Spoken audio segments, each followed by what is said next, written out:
Start ചെയ്യാം. Okay, yes. അപ്പോൾ നമ്മൾ ഇന്ന് നമ്മുടെ PYQ റിവിഷൻ്റെ 23ാമത്തെ ദിവസമാണ്. ഓക്കെ, ടോട്ടലായിട്ടുള്ള 50 ദിവസത്തിൽ ഓൾമോസ്റ്റ് നമ്മൾ എന്ത് ചെയ്യാണ്, 50% നമ്മൾ എത്തുകയാണ്. ഓക്കെ, അപ്പോൾ ഇന്ന് നമ്മൾ ഡിസ്കസ് ചെയ്യാൻ വേണ്ടിയിട്ട് പോകുന്നത് ഇമ്പോർട്ടൻ്റ് ആയിട്ടുള്ള ആക്റ്റുകളിൽ ഏറ്റവും പ്രധാനമായിട്ട് ഏറ്റവും കൂടുതൽ ചോദ്യങ്ങൾ വരുന്ന 2 പ്രധാനപ്പെട്ട ആക്റ്റുകളാണ്. ഒന്ന് കൺസ്യൂമർ പ്രൊട്ടക്ഷൻ റൈറ്റ്സ്, രണ്ടാമത്തത് RTA അല്ലെങ്കിൽ റൈറ്റ് ടു ഇൻഫർമേഷൻ ആക്ട്. അപ്പോൾ ഇതിൽ റൈറ്റ് ടു ഇൻഫർമേഷൻ ആക്ടിൻ്റെ ക്ലാസ് നാളെ നമുക്ക് വേറെ ഉണ്ടായിരിക്കും. ഓക്കെ, ഡീറ്റെയിൽ ആയിട്ടുള്ള ക്ലാസ് നാളെ ഉണ്ടായിരിക്കും.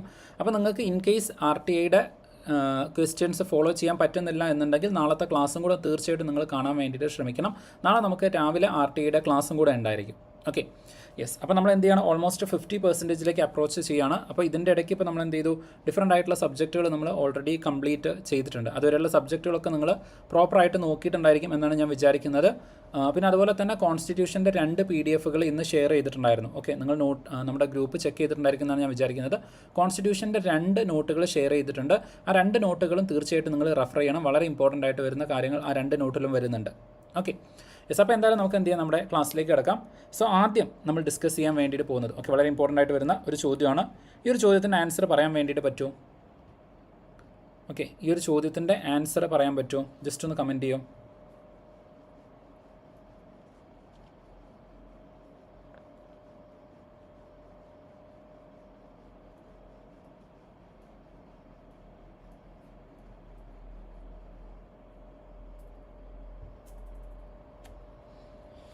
ചോദ്യം ഇതാണ്: 2005 വിവരാവകാശ നിയമം അനുസരിച്ച് മുഖ്യ വിവരാവകാശ കമ്മീഷണറുടെ നിയമനവുമായി ബന്ധപ്പെട്ട് താഴെ പറയുന്നവയിൽ ശരിയായത് ഏത്? എപ്പോഴും ശ്രദ്ധിക്കണം, ശരിയായതാണ് ചോദിച്ചിരിക്കുന്നത്. ഓക്കെ, കറക്റ്റ് സ്റ്റേറ്റ്മെൻറ്റ് ഏതെന്നാണ് ചോദിച്ചിരിക്കുന്നത്. 2021 ചോദിച്ചിരിക്കുന്ന ചോദ്യമാണ്. ഓക്കെ, അപ്പോൾ ഒന്നാമത്തത് പറയുന്നത് സംസ്ഥാനത്തിൻ്റെ മുഖ്യ വിവരാവകാശ കമ്മീഷണർക്ക് ആ പദവിയിൽ തുടരുന്നതിന് മാറ്റങ്ങളൊന്നും അല്ലെങ്കിൽ പ്രധാനമായിട്ടുള്ള പ്രശ്നങ്ങളൊന്നും ഇല്ല എന്നാണ് പറയുന്നത്. ഓക്കെ, ആ ഒരു സ്റ്റേറ്റ്മെൻറ്റിൽ കുറച്ച് ക്ലാരിറ്റി കുറവുണ്ട്, പക്ഷേ PSC അങ്ങനെ തന്നെയാണ് ചോദിച്ചിരിക്കുന്നത്. അടുത്തത് സംസ്ഥാനത്തിൻ്റെ മുഖ്യ വിവരാവകാശ കമ്മീഷണർ പദവിയിൽ നിന്നും രാജിവെക്കണമെങ്കിൽ മുഖ്യമന്ത്രിക്കാണ് രാജി നൽകേണ്ടത് എന്ന് പറയുന്നുണ്ട്. അടുത്തത് സംസ്ഥാനത്ത് നിയമിക്കുന്ന മുഖ്യ വിവരാവകാശ കമ്മീഷണറെ കാലാവധിക്ക് ശേഷം പുനർനിയമനം നടത്താൻ വേണ്ടിയിട്ട് സാധിക്കില്ല, റീ അപ്പോയിൻമെൻറ്റ് പോസിബിൾ അല്ല എന്ന് പറയുന്നുണ്ട്. അടുത്തത് മുകളിൽ പറഞ്ഞിരിക്കുന്ന സ്റ്റേറ്റ്മെൻറ്റ്സ് എല്ലാം ശരിയാണ് എന്ന് പറയുന്നുണ്ട്. Okay, yes. Thafshi, Neethu, Athira. Okay, yes, exactly B and C. Okay, yes. ഇവിടെ ചോദിച്ചിരിക്കുന്നത് ശരിയായ സ്റ്റേറ്റ്മെൻറ്റ് എന്നാണ്.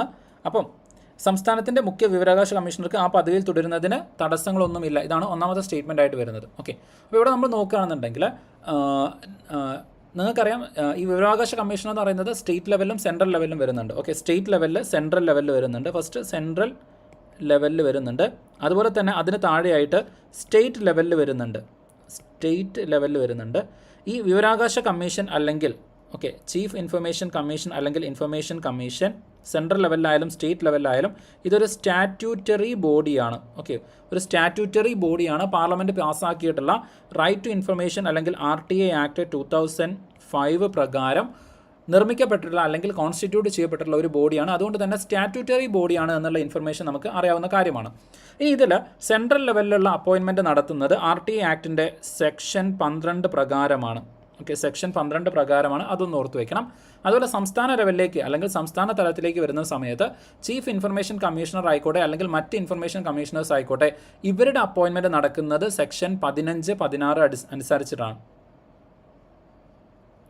Yes, okay, ഗവർണർക്കാണ്. ഓക്കെ, അതിലേക്കാണ് നമ്മൾ വരുന്നത്. അപ്പോൾ ഇവിടെ ഓർത്ത് വയ്ക്കേണ്ടത് സെക്ഷൻ 12 അതുപോലെ തന്നെ സെക്ഷൻ 15, 16 ഈ 2 കാര്യങ്ങൾ ജസ്റ്റ് ഒന്ന് എന്ത് ചെയ്യണം, ഓർത്ത് വയ്ക്കണം. സെക്ഷൻ 12 അതുപോലെ തന്നെ സെക്ഷൻ 15, 16. ഓക്കെ, അപ്പോൾ ഇതാണ് പ്രധാനമായിട്ടും ചീഫ് ഇൻഫർമേഷൻ കമ്മീഷണേഴ്സ് അല്ലെങ്കിൽ ഇൻഫർമേഷൻ കമ്മീഷണേഴ്സുമായിട്ട് ബന്ധപ്പെട്ട് വരുന്ന കാര്യങ്ങൾ. RTA ആക്ടിൻ്റെ ഈ 2 പ്രൊവിഷൻസിൻ്റെ അണ്ടറിലാണ് പറയുന്നത്. അത് ജസ്റ്റ് ഒന്ന് എന്ത് ചെയ്യണം, ഓർത്ത് വയ്ക്കണം. ഇമ്പോർട്ടൻ്റ് ആയിട്ട് വരുന്ന കാര്യമാണ്, ഇമ്പോർട്ടൻ്റ് ആയിട്ട് വരുന്ന ഇൻഫർമേഷനാണ്. അതുകൊണ്ട് ഈ 2 കാര്യങ്ങൾ എന്ത് ചെയ്യണം, ഒന്ന് ഓർത്ത് വയ്ക്കണം. ഇനി ഈ പറയുന്ന കാര്യങ്ങൾ നമ്മൾ നോക്കുകയാണെന്നുണ്ടെങ്കിൽ ഒന്നാമത്തത് ഈ പറയുന്ന സംസ്ഥാനത്തിൻ്റെ മുഖ്യ വിവരാവകാശ കമ്മീഷണർ രാജിവെക്കണമെങ്കിൽ മുഖ്യമന്ത്രിക്കല്ല നൽകേണ്ടത്, ഗവർണർക്കാണ് രാജിക്കത്ത് സമർപ്പിക്കേണ്ടത്. അതുകൊണ്ട് ഈ സ്റ്റേറ്റ്മെൻറ്റ് എന്താണ്, തെറ്റാണ്. ഓക്കെ, രണ്ടാമത്തെ സ്റ്റേറ്റ്മെൻറ്റ് തെറ്റാണ്. കാരണം ആ രാജിക്കത്ത് നൽകേണ്ടത് സംസ്ഥാന ഗവർണർക്കാണ്, മുഖ്യമന്ത്രിക്ക് അല്ല. അതൊന്ന് ഓർത്ത് വയ്ക്കണം. ഓക്കെ, അതുപോലെ അടുത്ത സ്റ്റേറ്റ്മെൻറ്റ് നോക്കുകയാണെങ്കിൽ ഈ പറയുന്ന റീ അപ്പോയിൻമെൻറ്റ് എന്ന് പറയുന്നത് പോസിബിൾ അല്ല. എന്നാലും അവിടെ ഒരു കാര്യം കൂടെ ശ്രദ്ധിക്കേണ്ടത് എന്താണെന്ന് വെച്ചാൽ നമ്മുടെ സംസ്ഥാനത്തിൻ്റെ വിവരാവകാശ കമ്മീഷണർ ആണെന്നുണ്ടെങ്കിൽ, ഞാൻ പറഞ്ഞത് മുഖ്യ വിവരാവകാശ കമ്മീഷണർ അല്ലെങ്കിൽ ചീഫ് ഇൻഫർമേഷൻ ഓഫീസറുടെ കേസ് അല്ല, ഒരു വിവരാവകാശ കമ്മീഷണർ ആണെന്നുണ്ടെങ്കിൽ അല്ലെങ്കിൽ അതിലൊരു മെമ്പർ ആണ് എന്നുണ്ടെങ്കിൽ അദ്ദേഹത്തിന് വേണമെങ്കിൽ ചീഫ് ഇൻഫർമേഷൻ കമ്മീഷണർ ആയിട്ട് അപ്പോയിൻറ്റ് ചെയ്യാം. നമ്മൾ സാധാരണ PSCയുടെ കേസിൽ പറയുന്ന പോലെ തന്നെ ഹയർ ലെവലിലേക്ക് ചെയ്യാം. ഓക്കെ, എങ്ങനെയാണ് പറഞ്ഞത്? ഈ പറയുന്ന വിവരാവകാശ കമ്മീഷണേഴ്സിനെ നോക്കുകയാണെങ്കിൽ ഒരു ചീഫ് ഇൻഫർമേഷൻ കമ്മീഷണറും അത് കൂടാതെ മറ്റ് ഇൻഫർമേഷൻ കമ്മീഷണേഴ്സും ഉണ്ടായിരിക്കും. ഓക്കെ, നമ്മുടെ സംസ്ഥാന തലത്തിലായി കഴിഞ്ഞാലും സെൻട്രൽ തലത്തിലായി കഴിഞ്ഞാലും ഒരു ചീഫ് ഇൻഫർമേഷൻ കമ്മീഷണർ പ്ലസ് അത് കൂടാതെ ഇൻഫർമേഷൻ കമ്മീഷണേഴ്സ് ഉണ്ടായിരിക്കും. ഇതിലെ ചീഫ് ഇൻഫർമേഷൻ കമ്മീഷണേഴ്സിന് പിന്നെ അങ്ങോട്ടേക്ക് റീ അപ്പോയിൻമെൻറ്റ് ഇല്ല. അവരെ വീണ്ടും ആ തൽസ്ഥാനത്തേക്ക് അപ്പോയിൻറ്റ് ചെയ്യാൻ വേണ്ടിയിട്ട് സാധിക്കില്ല. എന്നാൽ ഈ പറയുന്ന ഇൻഫർമേഷൻ കമ്മീഷണേഴ്സിനെ ചീഫ് ഇൻഫർമേഷൻ കമ്മീഷണേഴ്സ് ആയിട്ട് വേണമെങ്കിൽ നമുക്ക് എന്ത് ചെയ്യാം? അപ്പോയിൻറ്റ് ചെയ്യാൻ വേണ്ടിയിട്ട് പറ്റും. അതൊന്ന് ഓർത്ത് വയ്ക്കണം. ഓക്കെ, ഇൻഫർമേഷൻ കമ്മീഷണേഴ്സിനെ ഇൻഫർമേഷൻ കമ്മീഷണേഴ്സ് ആയിട്ട് തന്നെ വീണ്ടും അപ്പോയിൻറ്റ് ചെയ്യാൻ പറ്റില്ല. PSCയുടെ കേസിൽ നമ്മൾ പറഞ്ഞ പോലെ ഹയർ പോസ്റ്റ് ആയിട്ടുള്ള ചീഫ് ഇലക്ഷൻ കമ്മീഷണർ പോസ്റ്റിലേക്ക് നമുക്ക് വേണമെങ്കിൽ അവരെ അപ്പോയിൻറ്റ് ചെയ്യാം. Yes, exactly. പ്രൊമോഷൻ മാത്രമേ വരുന്നുള്ളൂ, റീ അപ്പോയിൻമെൻറ്റ് വരുന്നില്ല. അതൊന്ന് ഓർത്ത് വെക്കണം, ഇമ്പോർട്ടൻ്റ് ആയിട്ട് വരുന്ന ഒരു കാര്യമാണ്. ഓക്കെ, ഇനി അതുപോലെ തന്നെ ഇവിടെ നമ്മൾ നോക്കുന്ന സമയത്ത് മറ്റൊരു കാര്യം ഓർത്ത് വെക്കേണ്ടത്, ഈ RTI ആക്ട് നിലവിൽ വന്നത് എന്നുള്ള ചോദ്യം വരാൻ സാധ്യതയുണ്ട്. അതിൽ ഏറ്റവും കൂടുതൽ ചോദിച്ചിട്ടുള്ളത് പൂർണ്ണമായിട്ട് നിലവിൽ വരുന്ന ഡേറ്റ് ഏതാണെന്നുള്ളതാണ്. ഓക്കെ, അത് ജസ്റ്റ് ഒന്ന് ഓർത്ത് വെക്കണം. 2005 October 12 okay, 2005 October 12 right to information അല്ലെങ്കിൽ RTI ആക്ട് പൂർണ്ണമായിട്ട് നിലവിൽ വരുന്നത്. അത് ജസ്റ്റ് ഒന്ന് എന്ത് ചെയ്യണം? ഓർത്ത് വെക്കണം.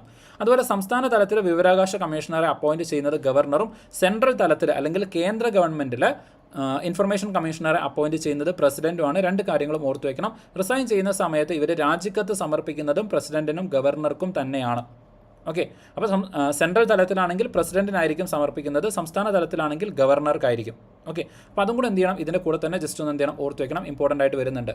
ഇനി എന്തുകൊണ്ട് ഇത് കൂടുതൽ കോൺട്രവേഴ്ഷ്യൽ ആയിട്ട് മാറുന്നുണ്ടെന്ന് ചോദിച്ചു കഴിഞ്ഞാൽ 2019 ഓക്കെ, 2005 നിലവിൽ വന്ന ഈ ഒരു ആക്ടിനെ 2019 കേന്ദ്ര ഗവൺമെൻറ് അമെൻഡ് ചെയ്യുകയുണ്ടായി. ഓക്കെ, ഭേദഗതി വരുത്തുകയുണ്ടായി. അതുപ്രകാരം RTI ആക്ടിനെ ഒരുപാട് ഡയല്യൂട്ട് ചെയ്തു എന്ന് വെച്ചാൽ അതിൽ കുറേ വെള്ളം ചേർക്കുന്ന ഒരു സമീപനം കേന്ദ്ര ഗവൺമെൻറ്റിൻ്റെ ഭാഗത്ത് നിന്നുണ്ടായി. അതുകൊണ്ട് തന്നെ ഒരുപാട് ചർച്ചയിൽ വന്നിട്ടുണ്ടായിരുന്ന ഒരു ആക്ട് ആയിരുന്നു ഈ പറയുന്ന ഇൻഫർമേഷൻ കമ്മീഷൻ അല്ലെങ്കിൽ RTI എന്ന് പറയുന്നത്. ഓക്കെ, റൈറ്റ് ടു ഇൻഫർമേഷൻ എന്ന് പറയുന്നത് ഒരുപാട് ചർച്ചയിലുണ്ടായിരുന്നതാണ്. ആ കോണ്ടെക്സ്റ്റിൽ ഈ മാറ്റം വരുത്തിയതുമായിട്ട് ബന്ധപ്പെട്ടുകൊണ്ട് ചോദ്യം വരാനുള്ള സാധ്യതയുണ്ട്. അതുകൊണ്ടൊന്ന് ഓർത്ത് വയ്ക്കണം. ഇനി അതുപോലെ തന്നെ ഈ RTI ആക്ട് നമ്മുടെ ഇന്ത്യയിൽ ആദ്യമായിട്ട് പാസ്സാക്കിയ സംസ്ഥാനം ഏതാണെന്നുള്ളതും ചോദിച്ച് കണ്ടിട്ടുണ്ട്. അതും കൂടെ ജസ്റ്റ് ഒന്ന് ഓർത്ത് വയ്ക്കണം. ഓക്കെ, RTI ആക്ട് ഇന്ത്യയിൽ നിലവിൽ വരുന്നത് 2005 പക്ഷേ അതിനു മുമ്പ് തന്നെ ചില സംസ്ഥാനങ്ങളൊക്കെ ഇത് നടപ്പാക്കിയിട്ടുണ്ട്. ആ കൂട്ടത്തിൽ ആദ്യമായിട്ട് നടപ്പാക്കുന്ന സംസ്ഥാനം എന്ന് പറയുന്നത് തമിഴ്നാടാണ്. 1997 കാലഘട്ടത്തിൽ തന്നെ തമിഴ്നാട് ഇത് നടപ്പാക്കിയിട്ടുണ്ടായിരുന്നു. ഓക്കെ, അപ്പോൾ ആദ്യമായിട്ട് റൈറ്റ് ടു ഇൻഫർമേഷൻ നടപ്പാക്കുന്ന സംസ്ഥാനം ഏതാണെന്ന് ചോദിച്ചു കഴിഞ്ഞാൽ തമിഴ്നാടാണ്. അതും കൂടി ഇതിൻ്റെ കൂടെ തന്നെ ജസ്റ്റ് ഒന്ന് എന്ത് ചെയ്യണം? ഓർത്ത് വെക്കണം. ഓക്കെ, അപ്പോൾ ഇത്രയും കാര്യങ്ങൾ ഇതുമായിട്ട് ബന്ധപ്പെട്ട് നിർബന്ധമായിട്ടും ഓർത്ത് വെക്കേണ്ട ഇമ്പോർട്ടൻ്റ് ആയിട്ട് വരുന്ന കുറച്ച് പ്രൊവിഷൻസ് ആണ്. ഓക്കെ, ഇതുവരെ പറഞ്ഞ കാര്യങ്ങൾ ക്ലിയർ ആണോ? മനസ്സിലായിട്ടുണ്ടോ? ഓക്കെ, ഇതുവരെ പറഞ്ഞ കാര്യങ്ങളിൽ ഡൗട്ടൊന്നുമില്ലല്ലോ, ക്ലിയർ അല്ലേ? ഓക്കെ, ഇൻഫർമേഷൻ കമ്മീഷണറുമായിട്ട് ബന്ധപ്പെട്ട് വരുന്ന ഇമ്പോർട്ടൻ്റ് ആയിട്ടുള്ള കാര്യങ്ങളാണ് പറഞ്ഞിരിക്കുന്നത്. Okay, yes. ഇനി അതുപോലെ തന്നെ ഇവിടുന്ന് ചിലപ്പം ചോദിക്കാൻ സാധ്യതയുള്ള മറ്റൊരു കാര്യമാണ് ഈ ഇൻഫർമേഷൻ കമ്മീഷണേഴ്സിൻ്റെ ലിമിറ്റ് ഉണ്ടോ എന്നുള്ളത്. അതായത് എത്ര മെമ്പേഴ്സ് വരെ ആകാം എന്ന് ലിമിറ്റ് ഉണ്ടോ എന്ന് ചോദിച്ചു കഴിഞ്ഞാൽ RTI ആക്ടിൽ പറയുന്നത് chief information commissioner and up to 10 members എന്നാണ്. ഓക്കെ, അപ് ടു 10 മെമ്പേഴ്സ് 10 പേര് വരെ ആകാം എന്നാണ് പറയുന്നത്. ഓക്കെ, അപ് ടു 10 മെമ്പേഴ്സ് എന്നാണ് പറയുന്നത്. 10 പേര് വരെ ആകാം എന്ന് പറയുന്നുണ്ട്. അതും കൂടി ഇതിൻ്റെ കൂടെ ജസ്റ്റ് ഒന്ന് എന്ത് ചെയ്യണം? ഓർത്ത് വെക്കണം, ഇമ്പോർട്ടൻ്റ് ആയിട്ട് വരുന്ന കാര്യമാണ്. Okay, yes. ഇനി ഇവിടെ മറ്റൊരു കാര്യം നിർബന്ധമായിട്ടും ഓർത്ത് വെക്കേണ്ടത് ഈ പറയുന്ന വിവരാവകാശ കമ്മീഷണർ, ഓക്കെ, മുഖ്യ വിവരാവകാശ കമ്മീഷണർ, ഞാൻ ആദ്യം പറയാൻ വേണ്ടിയിട്ട് പോകുന്നത് സെൻട്രൽ ഗവൺമെൻറ്റിൻ്റെ കേസാണ്. ഓക്കെ, സെൻട്രൽ ഗവൺമെൻറ്റിൻ്റെ കേസിലാണെന്നുണ്ടെങ്കിൽ ഈ മുഖ്യ വിവരാവകാശ കമ്മീഷണറെ അപ്പോയിൻറ്റ് ചെയ്യുന്നത് ഒരു ബോഡിയാണ്. നമ്മൾ കണ്ടിട്ടുണ്ടായിരുന്നു ലോക്പാലിനെ അപ്പോയിൻറ്റ് ചെയ്യാൻ വേണ്ടിയിട്ട് ഒരു കമ്മിറ്റിയുണ്ട്, ഇലക്ഷൻ കമ്മീഷനെ അപ്പോയിൻറ്റ് ചെയ്യാൻ വേണ്ടിയിട്ട് ഒരു കമ്മിറ്റിയുണ്ട്. അതുപോലെ RTIയിൽ വരുന്ന ആൾക്കാരെ അല്ലെങ്കിൽ information commissioners, chief information commissioners, ഇവരെ അപ്പോയിൻറ്റ് ചെയ്യാൻ വേണ്ടിയിട്ടും ഇതുപോലെ ഒരു ബോഡി വരുന്നുണ്ട്. ആ ബോഡിയിൽ അല്ലെങ്കിൽ സെലക്ഷൻ കമ്മിറ്റിയിൽ ഇൻഫർമേഷൻ കമ്മീഷണർ അല്ലെങ്കിൽ ചീഫ് ഇൻഫർമേഷൻ കമ്മീഷണർ ഇവരെ സെലക്ട് ചെയ്യുന്ന കമ്മിറ്റിയിലെ മെമ്പേഴ്സ് ആരൊക്കെയാണ് അല്ലെങ്കിൽ ആരൊക്കെ മെമ്പേഴ്സായിട്ട് വരാറുണ്ട് എന്നുള്ളത് പലപ്പോഴായിട്ട് ചോദ്യം വരാറുണ്ട്. അത് സെൻട്രൽ ഗവൺമെൻറ് തലത്തിൽ നിങ്ങൾ നോക്കുകയാണെന്നുണ്ടെങ്കിൽ അതിൽ പ്രധാനമായിട്ട് വരുന്ന അല്ലെങ്കിൽ അതിൻ്റെ ചെയർമാനായിട്ട് വരുന്നതെന്ന് പറയുന്നത് പ്രൈം മിനിസ്റ്ററാണ്. ഒന്ന് ഓർത്ത് വയ്ക്കണം. അപ്പോൾ ആദ്യത്തെ മെമ്പർ എന്ന് പറയുന്നത് സെലക്ഷൻ കമ്മിറ്റിയിലെ ഒരു 3 മെമ്പർ ബോഡിയാണ്. അതിൽ ആദ്യം വരുന്നത് പ്രൈം മിനിസ്റ്ററാണ്. പ്രൈം മിനിസ്റ്ററാണ് ആദ്യം വരുന്നത്. ഇനി അത് കൂടാതെ ഇവിടെ ഓർത്ത് വെക്കേണ്ട മറ്റൊരാളാണ് leader of opposition in Lok Sabha.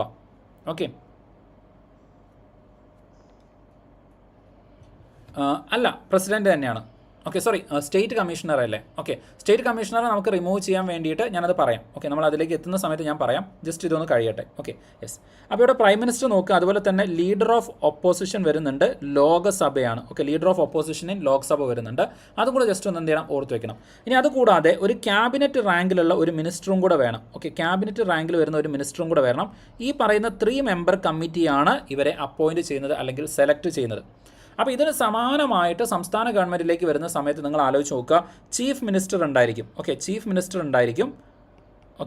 Plus leader of opposition in legislative assembly ഉണ്ടായിരിക്കും. പ്ലസ് ഇതുപോലെ തന്നെ സംസ്ഥാന തലത്തിൽ ക്യാബിനറ്റ് റാങ്കിൽ വരുന്ന അല്ലെങ്കിൽ ക്യാബിനറ്റ് തലത്തിൽ വരുന്ന ഒരു മിനിസ്റ്റർ ഉണ്ടായിരിക്കും. മിനിസ്റ്റർ ഉണ്ടായിരിക്കും. അപ്പോൾ ഇങ്ങനെയാണ് സംസ്ഥാന തലത്തിലായി കഴിഞ്ഞാലും കേന്ദ്ര ഗവൺമെൻറ് തലത്തിൽ അല്ലെങ്കിൽ സെൻട്രൽ തലത്തിലായി കഴിഞ്ഞാലും അപ്പോയിൻമെൻറ്റ് അല്ലെങ്കിൽ സെലക്ഷൻ കമ്മിറ്റികൾ വരുന്നത്. അതൊന്ന് ഓർത്ത് വയ്ക്കണം, ഇമ്പോർട്ടൻ്റ് ആയിട്ട് വരുന്ന കാര്യമാണ്. ഇനി അതുപോലെ തന്നെ ഇവിടെ കൃത്യമായിട്ടുള്ള ഒരു ക്വാളിഫിക്കേഷൻ പറഞ്ഞിട്ടില്ല. ഇപ്പോൾ നമ്മൾ നോക്കുകയാണെന്നുണ്ടെങ്കിൽ പ്രധാനപ്പെട്ട കോൺസ്റ്റിറ്റ്യൂഷണൽ ബോഡീസിന് ഒന്നും തന്നെ ക്വാളിഫിക്കേഷൻ പറഞ്ഞിട്ടില്ല, എക്സെപ്റ്റ് ഒരു ബോഡി. ഒരു ബോഡിക്ക് ഒഴികെ ബാക്കി ഒന്നിനും തന്നെ എന്ത് ചെയ്തിട്ടില്ല, ക്വാളിഫിക്കേഷൻ പറഞ്ഞിട്ടില്ല. ഇനി ഇവിടെ നമ്മൾ നോക്കുകയാണെന്നുണ്ടെങ്കിൽ ചീഫ് ഇലക്ഷൻ കമ്മീഷണറുടെ കേസിലേക്ക് നോക്കിക്കഴിഞ്ഞാലും അങ്ങനെ കൃത്യമായിട്ടുള്ള ഒരു ക്വാളിഫിക്കേഷൻ്റെ കേസൊന്നും പറയുന്നില്ല. ജനറൽ ആയിട്ടാണ് പറയുന്നത്. അതായത് ഈ പബ്ലിക് ലൈഫിൽ അല്ലെങ്കിൽ പബ്ലിക് സർവീസിൽ എമിനൻ്റ് ആയിട്ടുള്ള നല്ല കാര്യപ്രാപ്തിയുള്ള ഏതൊരു വ്യക്തിയെ വേണമെങ്കിലും ഇൻഫർമേഷൻ കമ്മീഷണർ അല്ലെങ്കിൽ ചീഫ് ഇൻഫർമേഷൻ കമ്മീഷണറായിട്ട് നമുക്ക് അപ്പോയിൻറ്റ് ചെയ്യാൻ വേണ്ടിയിട്ട് പറ്റും എന്ന് ജനറൽ ആയിട്ട് മാത്രമാണ് പറയുന്നത്. അതൊന്ന് ഓർത്ത് വയ്ക്കണം. അപ്പോൾ ഏതെല്ലാം ഫീൽഡിലാണെന്ന് ചോദിച്ചു കഴിഞ്ഞാൽ ഇപ്പോൾ നമ്മൾ സാധാരണ നമ്മുടെ രാജ്യസഭയിലേക്ക് 12 പേരെ അപ്പോയിൻറ്റ് ചെയ്യാൻ വേണ്ടിയിട്ട് ചില ക്വാളിഫിക്കേഷൻസ് പറയാറുണ്ടല്ലോ. അതായത് law, science and technology, social service, അങ്ങനെ ഡിഫറെൻറ്റ് ഫീൽഡുകൾ. അതിന് സമാനമായിട്ട് കുറച്ച് ഫീൽഡുകൾ പറയുന്നുണ്ട്. ആ ഫീൽഡുകളിലൊക്കെ എമിനൻ്റ് ആയിട്ടുള്ള ആൾക്കാരാണെന്നുണ്ടെങ്കിൽ അവരെ നമുക്ക് എന്ത് ചെയ്യാം, അപ്പോയിൻറ്റ് ചെയ്യാം എന്നാണ് പറയുന്നത്. കൃത്യമായിട്ട് ഇന്ന ക്വാളിഫിക്കേഷൻ എന്ന് പറയുന്നില്ല. ജനറലായിട്ട് ഇതിൽ ഏതെങ്കിലും ഒരു ഫീൽഡിൽ ക്വാളിഫൈഡ് ആയിട്ടുള്ള ആളാണെന്നുണ്ടെങ്കിൽ, എക്സ്പീരിയൻസ്ഡ് ആയിട്ടുള്ള ആളാണെന്നുണ്ടെങ്കിൽ അവരെ നമുക്ക് ചീഫ് ഇൻഫർമേഷൻ കമ്മീഷണറോ അല്ലെങ്കിൽ ഇൻഫർമേഷൻ കമ്മീഷണേഴ്സോ ആയിട്ട് അപ്പോയിൻറ്റ് ചെയ്യാൻ വേണ്ടിയിട്ട് സാധിക്കും എന്നാണ് പറയുന്നത്. അപ്പോൾ അത് ജസ്റ്റ് ഒന്ന് എന്ത് ചെയ്യണം, ഓർത്ത് വെക്കണം. ഇനി അതുപോലെ തന്നെ ഇവരുടെ അപ്പോയിൻമെൻറ്റ് നടത്തി, അവരുടെ ക്വാളിഫിക്കേഷൻ പറഞ്ഞു. ഇനി അതുപോലെ ഡിസ്ക്വാളിഫിക്കേഷൻ കൂടെ നമ്മൾ എന്ത് ചെയ്യണം, പറയണം. ഡിസ്ക്വാളിഫിക്കേഷൻ കൂടെ പറയണം. ഏതെല്ലാം സാഹചര്യങ്ങളിലാണ് ഇവരെ നമ്മൾ ഡിസ്ക്വാളിഫൈ ചെയ്യുന്നത് അല്ലെങ്കിൽ ഡിസ്ക്വാളിഫൈ ചെയ്യാനുള്ള കാരണങ്ങൾ എന്തൊക്കെയാണെന്നുള്ളതും കൂടെ ജസ്റ്റ് ഒന്ന് എന്ത് ചെയ്യണം, ഓർത്ത് വെക്കണം. അപ്പോൾ ഒന്നാമത്തത് ഇവർക്ക് ഈ സ്ഥാനത്തേക്ക് വരുന്നതിനുള്ള ഏറ്റവും വലിയ ഡിസ്ക്വാളിഫിക്കേഷൻ എന്ന് പറയുന്നത് ഓഫീസ് ഓഫ് പ്രോഫിറ്റ് ആണ്. ഓഫീസ് ഓഫ് പ്രോഫിറ്റ് ഹോൾഡ് ചെയ്യാൻ വേണ്ടിയിട്ട് പാടില്ല. ഓഫീസ് ഓഫ് പ്രോഫിറ്റ് ഉണ്ടാവാൻ വേണ്ടിയിട്ട് പാടില്ല. അപ്പോൾ അതിൻ്റെ കൂടെ വരുന്ന ഒരു കാര്യമാണ് MP എന്ന് പറയുന്നത്. MP അല്ലെങ്കിൽ MLA ആവാൻ വേണ്ടിയിട്ട് പാടില്ല എന്നുള്ളൊരു കണ്ടീഷൻ വരുന്നുണ്ട്. അതുപോലെ തന്നെ ഒരു തരത്തിലുള്ള പൊളിറ്റിക്കൽ പാർട്ടിയുമായിട്ട് ഒരു തരത്തിലുള്ള അസോസിയേഷനും ഉണ്ടാവാൻ വേണ്ടിയിട്ട് പാടില്ല. എന്ന് വെച്ചാൽ പൊളിറ്റിക്കൽ പാർട്ടിയുടെ മെമ്പറോ പൊളിറ്റിക്കൽ പാർട്ടിയുടെ എന്തെങ്കിലും സ്ഥാനം വഹിക്കുന്ന ആളോ അങ്ങനെയൊന്നും ആവാൻ വേണ്ടിയിട്ട് പാടില്ല. അതുപോലെ തന്നെ ഇപ്പോൾ ബിസിനസ്സിലോ അല്ലെങ്കിൽ വ്യക്തി ജീവിതത്തിലോ ഫൈനാൻഷ്യൽ ക്രൈസിസ് ഉള്ള വ്യക്തിയാവാനും പാടില്ല എന്ന് പറയുന്നുണ്ട്. അപ്പോൾ ഇത്രയാണ് ഇതിൻ്റെ പ്രധാനമായിട്ട് വരുന്ന ഡിസ്ക്വാളിഫിക്കേഷൻസ് എന്ന് പറയുന്നത്.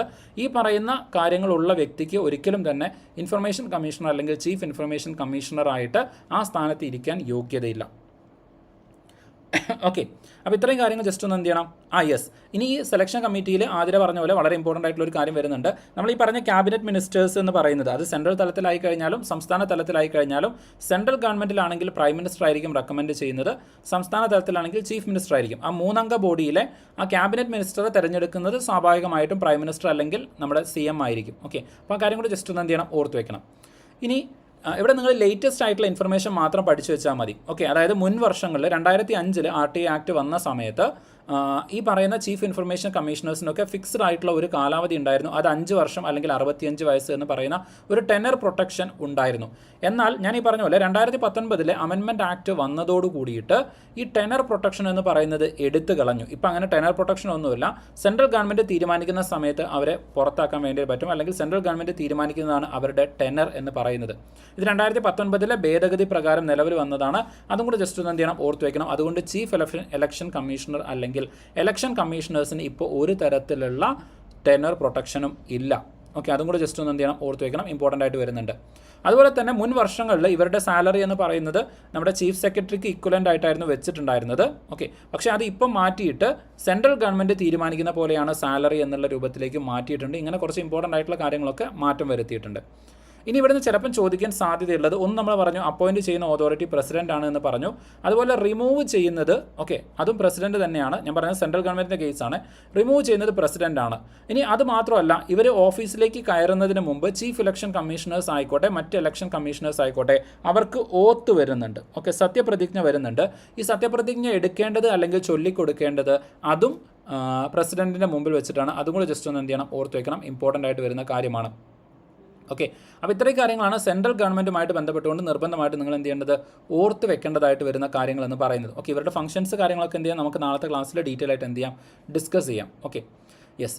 ഇനി അതുപോലെ തന്നെ നമ്മൾ സംസ്ഥാന ഗവൺമെൻറ്റിലേക്ക് വരുന്ന സമയത്ത് സിമിലർ ആയിട്ടുള്ള കേസുകൾ തന്നെ ജസ്റ്റ് എന്ത് ചെയ്യുക, ഓർത്ത് വയ്ക്കുക. ഇമ്പോർട്ടൻ്റ് ആയിട്ട് വരുന്ന കാര്യങ്ങളൊക്കെ സെയിം ആയിട്ട് തന്നെയാണ് വരുന്നത്. ഓക്കെ, ഇനി ഇവിടെ വളരെ ഇമ്പോർട്ടൻ്റ് ആയിട്ട് ഓർത്ത് വെക്കേണ്ട, അതായത് സ്റ്റേറ്റ് ഇൻഫർമേഷൻ കമ്മീഷൻ്റെ കേസിലേക്ക് വരുന്ന സമയത്ത് ഒന്ന് ഓർത്ത് വെക്കേണ്ട കാര്യങ്ങളെന്ന് പറയുന്നത്, ഒന്ന് ഓർത്ത് വെക്കേണ്ട കാര്യം എന്ന് പറയുന്നത്, ഈ RTI ആക്റ്റിൽ വന്നിട്ടുള്ള സെൻട്രൽ ഇൻഫർമേഷൻ കമ്മീഷന് വന്നിട്ടുള്ള എല്ലാ മാറ്റങ്ങളും സമാനമായിട്ട് എന്ത് ചെയ്തിട്ടുണ്ട്, സ്റ്റേറ്റ് ഇൻഫർമേഷൻ കമ്മീഷനും മാറ്റമായിട്ട് വന്നിട്ടുണ്ട്. അതൊന്നും എന്ത് ചെയ്യണം, ഓർത്ത് വെക്കണം, ഇമ്പോർട്ടൻ്റ് ആയിട്ട് വരുന്ന കാര്യമാണ്.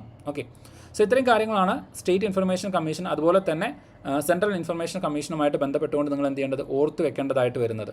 Okay, yes. അപ്പോൾ ഇത്രയും പറഞ്ഞ കാര്യങ്ങളിൽ എന്തെങ്കിലും ഡൗട്ട് ഉണ്ടോ, ക്ലിയർ ആണോ? ഓക്കെ, ക്ലിയർ ആണെങ്കിൽ ജസ്റ്റ് ഒന്ന് പറയണേ. ഓക്കെ, ദെൻ ഇവിടെ നേരത്തെ തഫ്ഷി ചോദിച്ച ചോദ്യം, അതായത് റിമൂവൽ. ഓക്കെ, റിമൂവലിൻ്റെ കേസിലേക്ക് വരുന്ന സമയത്ത് PSCയുടെ കേസിൽ നമ്മൾ കണ്ടിട്ടുണ്ടായിരുന്നു, PSC ചെയർമാൻ അല്ലെങ്കിൽ മെമ്പേഴ്സിനെ അപ്പോയിൻറ്റ് ചെയ്യുന്നത് ഗവർണർ ആണെങ്കിലും റിമൂവ് ചെയ്യുന്നത് പ്രസിഡൻ്റ് ആണ് എന്ന് കണ്ടിട്ടുണ്ടായിരുന്നു. പക്ഷേ ഇവിടേക്ക് വരുന്ന സമയത്ത് ഇവരെ റിമൂവ് ചെയ്യുന്നതും ഗവർണർ തന്നെയാണ്. Okay, yes. അതുപോലെ ഇവിടെ ഒരു കാര്യം കൂടെ ഓർത്ത് വയ്ക്കണം, ഈ പറയുന്ന ഉപഭോക്തൃ സംരക്ഷണ സമിതിയുടെയും അതുപോലെ തന്നെ അല്ലെങ്കിൽ കേന്ദ്ര സമിതി, അതുപോലെ തന്നെ സംസ്ഥാന സമിതി, അതുപോലെ നമ്മുടെ കേരളത്തിൻ്റെ information commissioner, chief information commissioner, അതുപോലെ തന്നെ സെൻട്രൽ ഗവൺമെൻറ്റിൻ്റെ ചീഫ് ഇൻഫർമേഷൻ കമ്മീഷണർ, ഇവരൊക്കെ ആരാണ് എന്ന് ചോദിച്ചിട്ടുള്ള ഡയറക്റ്റ് ആയിട്ടുള്ള ചോദ്യങ്ങൾ നിങ്ങൾക്ക് കാണാൻ പറ്റും. അതല്ലെങ്കിൽ സ്റ്റേറ്റ്മെൻറ്റ് രൂപത്തിൽ അതിലെ ഒരു സ്റ്റേറ്റ്മെൻറ്റ് നമ്മുടെ ഇപ്പോഴത്തെ ചീഫ് ഇലക്ഷൻ കമ്മീഷണർ ഇന്ന ആളാണ് എന്ന് പറഞ്ഞിട്ട് നിങ്ങൾക്ക് കാണാൻ വേണ്ടി പറ്റും. ഇവരുടെ പേരുകളൊക്കെ ഒന്ന് റിവൈസ് ചെയ്ത് പഠിച്ചിട്ട് പോകണം. Okay, yes, clear. അങ്ങനെയാണ് അടുത്ത ചോദ്യം. ഈ പറയുന്നതിൽ നമ്മുടെ ഇൻഫർമേഷൻ കമ്മീഷൻ്റെ പരിധിയിൽ വരാത്ത കാര്യങ്ങൾ ഏതാണെന്നാണ് ചോദിച്ചിരിക്കുന്നത്. ഓക്കെ, റൈറ്റ് ടു ഇൻഫർമേഷൻ്റെ പരിധിയിൽ ഒരുവിധം കാര്യങ്ങളൊക്കെ വരുന്നുണ്ട്, എന്നാൽ ചില ഇൻഫർമേഷൻസ് RTI ആക്ടിൻ്റെ പരിധിയിൽ വരുന്നില്ല. ഓക്കെ, അതിനെക്കുറിച്ച് പറയുന്ന സെക്ഷൻ എന്ന് പറയുന്നത് സെക്ഷൻ 8 ആണ്. അത് പലപ്പോഴും ചോദിക്കാറുണ്ട്. ഓക്കെ, സെക്ഷൻ 8 എന്ന് പറയുന്നത് എന്താണ് എന്ന് ചോദിക്കാറുണ്ട് RTI ആക്ടിൻ്റെ അണ്ടറിൽ. ഒന്നാമത്തത് മന്ത്രിസഭാ തീരുമാനങ്ങൾ, രണ്ടാമത്തത് രാജ്യസുരക്ഷയെ സംബന്ധിക്കുന്ന വിവരങ്ങൾ, മൂന്നാമത്തത് 15 വർഷം പഴക്കമുള്ള രേഖകൾ, നാലാമത്തത് അർദ്ധ സർക്കാർ സ്ഥാപനങ്ങളിലെ വിവരങ്ങൾ. ഓക്കെ, സോ ഇതിൽ ഏതാണ് വരാത്തത് എന്നാണ് ചോദിച്ചിരിക്കുന്നത്. Yes, definitely. ഓക്കെ, എല്ലാവരുടെയും ആൻസേഴ്സ് കറക്റ്റാണ്. സോ ആൻസർ രാജ്യസുരക്ഷയെ സംബന്ധിക്കുന്ന വിവരങ്ങൾ അത് നമുക്ക് RTI പ്രകാരം കൊടുക്കേണ്ട കാര്യമില്ല. ഇപ്പോൾ ഫോർ എക്സാമ്പിൾ ജസ്റ്റ് നിങ്ങൾ ആലോചിച്ച് നോക്കുക, ഒരു RTI പ്രകാരം വേണമെങ്കിൽ ഒരു ടെററിസ്റ്റിന് നമ്മുടെ ഇന്ത്യയിലുള്ള സെക്യൂരിറ്റി ഇൻഫർമേഷൻസ് ചോദിക്കാം. അത് നമുക്ക് കൊടുക്കാൻ വേണ്ടിയിട്ട് പറ്റില്ല. സെക്യൂരിറ്റി ഇൻഫർമേഷൻസ് സീക്രട്ടായിട്ട് വെക്കേണ്ട കാര്യമാണ്. അതുകൊണ്ട് അത് നമുക്ക് എന്ത് ചെയ്യാൻ പറ്റില്ല, പ്രൊവൈഡ് ചെയ്യാൻ പറ്റില്ല.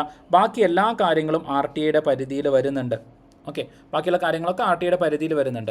ഇനി ഇവിടെ നമ്മൾ നോക്കുകയാണെന്നുണ്ടെങ്കിൽ സെക്ഷൻ 8 പറയുന്ന പ്രധാനപ്പെട്ട എക്സംഷൻസ് എന്തൊക്കെയാണ്? കാരണം RTI ആക്ടിലെ സെക്ഷൻ 8 ഒന്ന് ഓർത്ത് വെക്കണേ. Okay, section 8 of RTI act, ഈ ആക്ടിൻ്റെ അണ്ടറിൽ വരുന്ന എക്സംഷൻസ് ഏതൊക്കെയാണെന്നുള്ളതാണ് നമ്മൾ നോക്കാൻ വേണ്ടിയിട്ട് പോകുന്നത്. അതിലാദ്യം വരുന്നതാണ് നാഷണൽ സെക്യൂരിറ്റി. നമ്മളിപ്പോൾ പഠിച്ച നാഷണൽ സെക്യൂരിറ്റി വരുന്നുണ്ട്, അല്ലെങ്കിൽ രാജ്യസുരക്ഷ.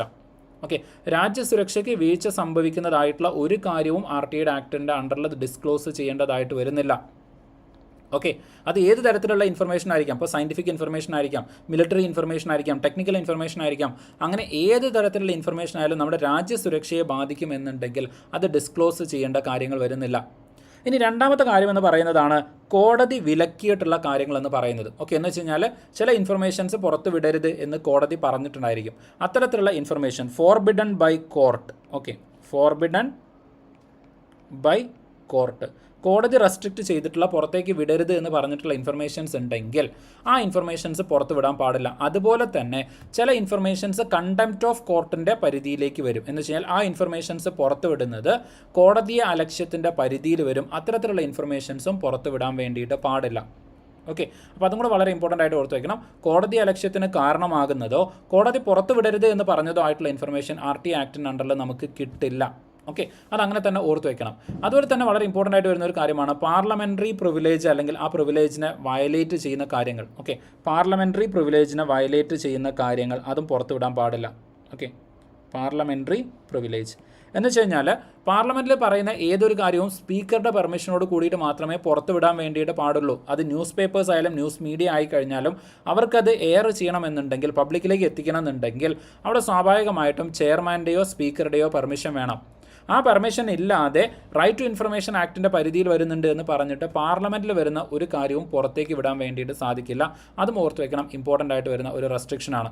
അതുപോലെ തന്നെ വരുന്നതാണ് നമ്മുടെ ട്രേഡ് സീക്രട്ടുകൾ അല്ലെങ്കിൽ കൊമേഴ്ഷ്യൽ പാക്റ്റുകളൊക്കെ ഉണ്ടായിരിക്കും. കൊമേഴ്ഷ്യലായിട്ട് കോൺഫിഡൻ്റ് ആയിട്ട്, ഇപ്പോൾ ഫോർ എക്സാമ്പിൾ നിങ്ങൾക്കറിയാം ചില കാര്യങ്ങളൊക്കെ നമ്മൾ പാറ്റൻറ്റ് ചെയ്തും അതുപോലെ തന്നെ കോപ്പിറൈറ്റ് ചെയ്തുകൊണ്ടും ഒക്കെ നമ്മൾ ട്രേഡ് മാർക്ക് പ്രൊട്ടക്ഷനൊക്കെ നമ്മൾ എടുക്കാറുണ്ട്. അപ്പോൾ അതുപോലെ തന്നെ ട്രേഡ് സീക്രട്സുകൾ നമ്മൾ എന്ത് ചെയ്യാറുണ്ട്, പ്രൊട്ടക്റ്റ് ചെയ്ത് വെക്കാറുണ്ട്. ആ ട്രേഡ് സീക്രട്ടുകൾ ലീക്ക് ചെയ്യുന്നതും ഈ പറയുന്ന RT ആക്ടിൻ്റെ അണ്ടറിൽ വിലക്കപ്പെട്ട കാര്യമാണ്. കാരണം ചില കാര്യങ്ങൾ, ചില റെസിപ്പീസ് എന്ന് പറയുന്നത്, അതുപോലെ തന്നെ ചില ട്രേഡ് സീക്രട്സ് എന്ന് പറയുന്നത് അത് ആ കമ്പനിയുടെ നിലനിൽപ്പിനെ ബാധിക്കുന്ന കാര്യമാണ്. അപ്പോൾ അതുകൊണ്ട് അത് പുറത്ത് വിടാൻ വേണ്ടിയിട്ട് സാധിക്കില്ല.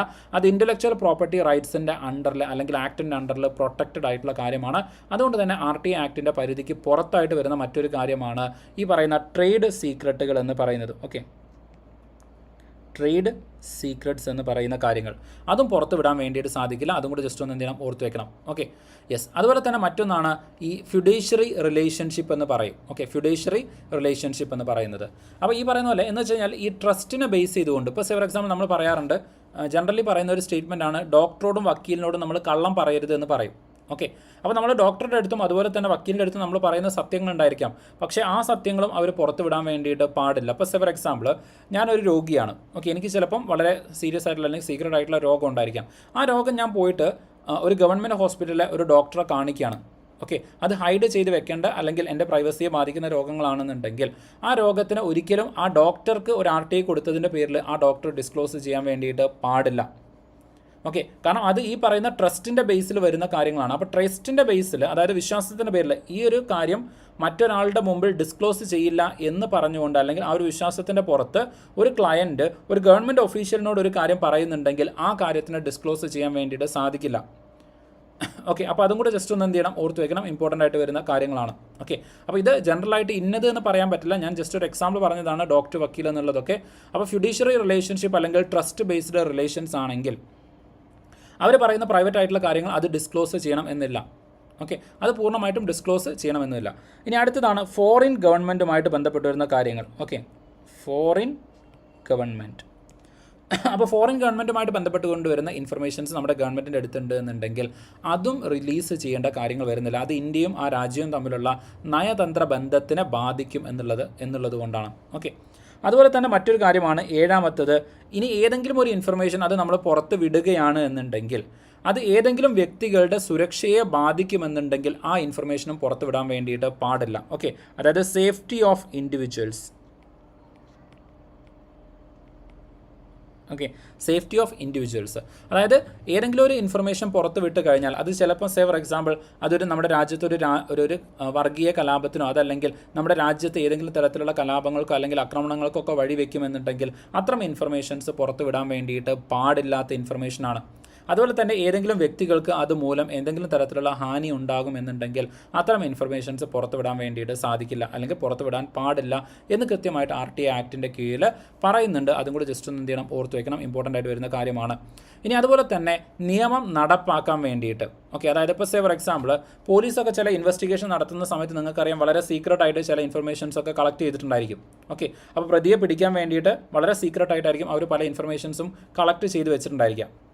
ഓക്കെ, ഇല്ല, പ്രൈവറ്റ് സ്ഥാപനങ്ങൾ എൻറ്റയർലി ഇതിൻ്റെ പുറത്താണ്. ഓക്കെ, നമ്മൾ പറയുന്നത് കംപ്ലീറ്റ്ലി ഗവൺമെൻറ്, അതായത് നമ്മുടെ കൺസോളിഡേറ്റഡ് ഫണ്ട് ഓഫ് ഇന്ത്യയിൽ നിന്ന് വരുമാനം നേടുന്ന അല്ലെങ്കിൽ വരുമാനം കൊടുക്കുന്ന സാലറി കൊടുക്കുന്ന സ്ഥാപനങ്ങളിലേക്കുള്ള കേസ് മാത്രമാണ് പറയുന്നത്. പ്രൈവറ്റ് ആയിട്ടുള്ള കാര്യങ്ങൾ ഇതിലേക്ക് വരുന്നേ ഇല്ല. Okay, yes. ഇനി നമ്മൾ പറഞ്ഞ പോയിന്റ്, ഇപ്പോൾ ഈ പോലീസുകളൊക്കെ വളരെ സീക്രട്ടായിട്ട് ചില ഇൻഫർമേഷൻസൊക്കെ കളക്ട് ചെയ്തിട്ടുണ്ടായിരിക്കും. അത്തരം ഇൻഫർമേഷൻസും ഇതുപോലെ പുറത്ത് വിടാൻ വേണ്ടിയിട്ട് പാടില്ല. ഓക്കെ, അല്ലെങ്കിൽ അത് വിടേണ്ട ആവശ്യം വരുന്നില്ല. ഇപ്പോൾ വളരെ സീക്രട്ടായിട്ട് ഇപ്പോൾ ഫോർ എക്സാമ്പിൾ ഒരു കൾപ്രിറ്റ്, ഓക്കെ, ആ കൾപ്രിറ്റിനെ കുറിച്ചിട്ടുള്ള ഇൻഫർമേഷൻസ് കളക്ട് ചെയ്തുകൊണ്ടിരിക്കുകയാണ്. ആ കളക്ട് ചെയ്തുകൊണ്ടിരിക്കുന്ന സമയത്ത് RTA ഫയൽ ചെയ്തിട്ട് ഈ ഇൻഫർമേഷൻ റിലീസായി കഴിഞ്ഞാൽ ആ കുറ്റവാളിക്ക് മനസ്സിലാവും, ഓക്കെ, ഞാനാണ്, പോലീസ് എന്നെ സസ്പെക്ട് ചെയ്യുന്നുണ്ട്, എനിക്കെതിരെയുള്ള എവിഡൻസ് കളക്ട് ചെയ്യുന്നുണ്ടെന്ന്. അങ്ങനെയാണെങ്കിൽ ആ എവിഡൻസ് നശിപ്പിക്കാൻ വേണ്ടിയിട്ട് ആ കുറ്റവാളി ശ്രമിക്കാൻ സാധ്യതയുണ്ട്. ഓക്കെ, അപ്പോൾ നിങ്ങൾക്ക് ജസ്റ്റ് ഒരു എക്സാമ്പിൾ നോക്കിക്കഴിഞ്ഞാൽ നിങ്ങൾ ചില ആൾക്കാരെങ്കിലും കളങ്കാവൻ എന്ന് പറഞ്ഞ സിനിമ കണ്ടിട്ടുണ്ടായിരിക്കും. അപ്പോൾ എപ്പോഴൊക്കെയാണോ, കാരണം ഈ പറയുന്ന മമ്മൂട്ടിയുടെ ക്യാരക്ടറിന് എപ്പോഴൊക്കെയാണോ സസ്പീഷൻ വരുന്നത് ആ സമയത്തെല്ലാം തെളിവ് നശിപ്പിക്കാൻ വേണ്ടിയിട്ട് ശ്രമിക്കുന്നുണ്ട്. ഇത് തന്നെയായിരിക്കും സംഭവിക്കുന്നത്. അതുകൊണ്ട് തന്നെ ഇത്തരത്തിലുള്ള സീക്രട്ട് സ്വഭാവമുള്ള ഇൻവെസ്റ്റിഗേഷൻ വരുന്ന പോലീസിൻ്റെ അടുത്ത് വരുന്ന അല്ലെങ്കിൽ ലോ എൻഫോഴ്സ്മെൻറ്റിൻ്റെ ഭാഗമായിട്ട് വരുന്ന ഇൻഫർമേഷൻസ് അതും ഷെയർ ചെയ്യേണ്ട കാര്യം വരുന്നില്ല. അതും ഈ പറയുന്നതിൻ്റെ എക്സംഷനിൽ വരുന്ന കാര്യങ്ങളാണ്. ഓക്കെ, അപ്പോൾ ഇത്രയും കാര്യങ്ങളൊക്കെ ഈ സെക്ഷൻ 8ൻ്റെ അണ്ടറിൽ എക്സംഷൻ ആയിട്ട്, അതായത് RTA ആക്ടിൻ്റെ അണ്ടറിൽ പൊതുജനങ്ങൾക്ക് ഇൻഫർമേഷൻ നൽകേണ്ടാത്ത കാര്യങ്ങളാണ്. ഓക്കെ, നൽകേണ്ടാത്ത കാര്യങ്ങളാണ്. അപ്പോൾ ഇത്രയും കാര്യങ്ങൾ ഇതിൻ്റെ ഭാഗമായിട്ട് ജസ്റ്റ് ഒന്ന് എന്ത് ചെയ്യണം, ഓർത്ത് വെക്കണം. ഇമ്പോർട്ടൻ്റ് ആയിട്ട് വരുന്ന കാര്യങ്ങൾ മാത്രമാണ് പറഞ്ഞത്. ഓക്കെ, അപ്പോൾ വളരെ ഇമ്പോർട്ടൻ്റ് ആയിട്ട് വരുന്ന കാര്യങ്ങളാണ്. ഇത്രയും കാര്യങ്ങൾ ജസ്റ്റ് ഒന്ന് ഓർത്ത് വെക്കണം. അപ്പോൾ ഏതൊക്കെയാണ് ഇത്തരത്തിൽ ഒഴിവാക്കപ്പെട്ട കാര്യങ്ങൾ, അല്ലെങ്കിൽ ഏതെല്ലാം കാര്യങ്ങളാണ് ഇൻക്ലൂഡഡ് ആയിട്ടിരിക്കുന്നത്, ഇത്തരം കാര്യങ്ങളൊക്കെ ഇതിൻ്റെ ഭാഗമായിട്ട് ചിലപ്പം ചോദിക്കാനുള്ള സാധ്യതയുണ്ട്. Okay, yes. അങ്ങനെയാണെങ്കിൽ അടുത്ത ചോദ്യത്തിലേക്ക് പോവാം. Okay, yes.